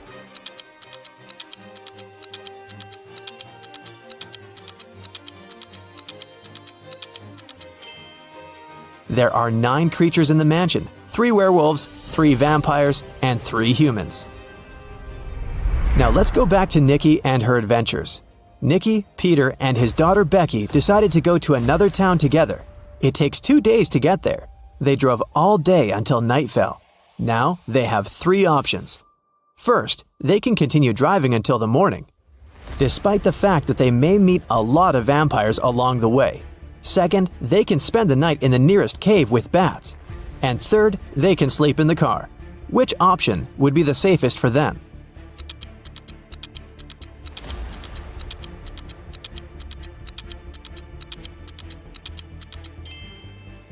Sleeping in the car is a bad idea. Vampires can sneak up on them in the middle of the night.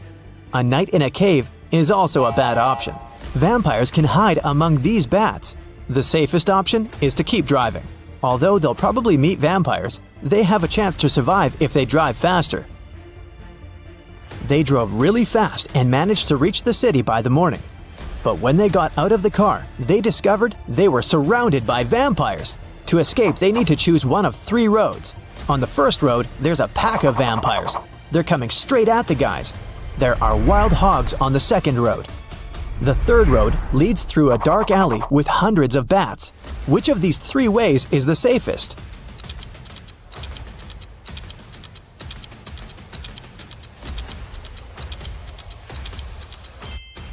The second way is the best option because the sun illuminates it, so vampires can't follow Nikki and her new friends.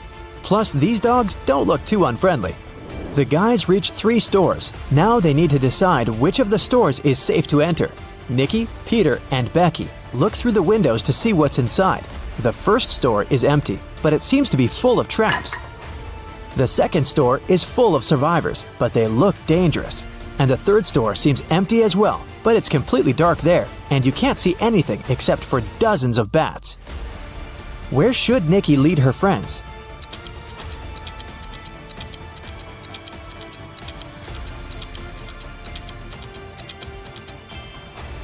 The first store is the safest. If Nikki, Peter, and Becky notice these traps, then the chances are high they'll be able to avoid them. It's worth a try. There's a man in the city who's trying to survive by hiding among vampires. Nikki spent a week photographing vampires to figure out who he was. Will you be able to see who is actually human in these photos?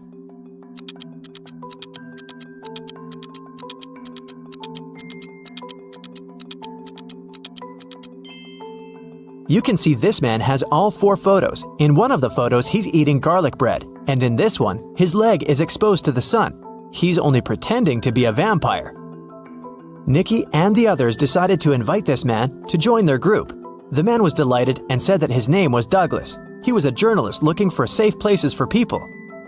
He suggested creating a password that only humans could figure out. They came up with this one: HAWUH. Can you guess why?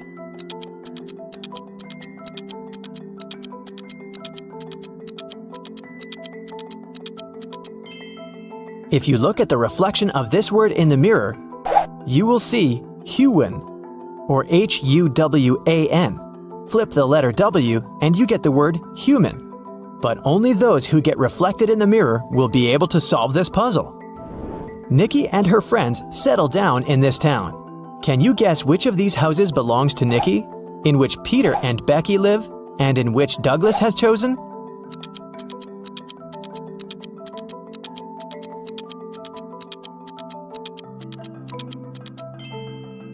House number 1 belongs to Peter and Becky.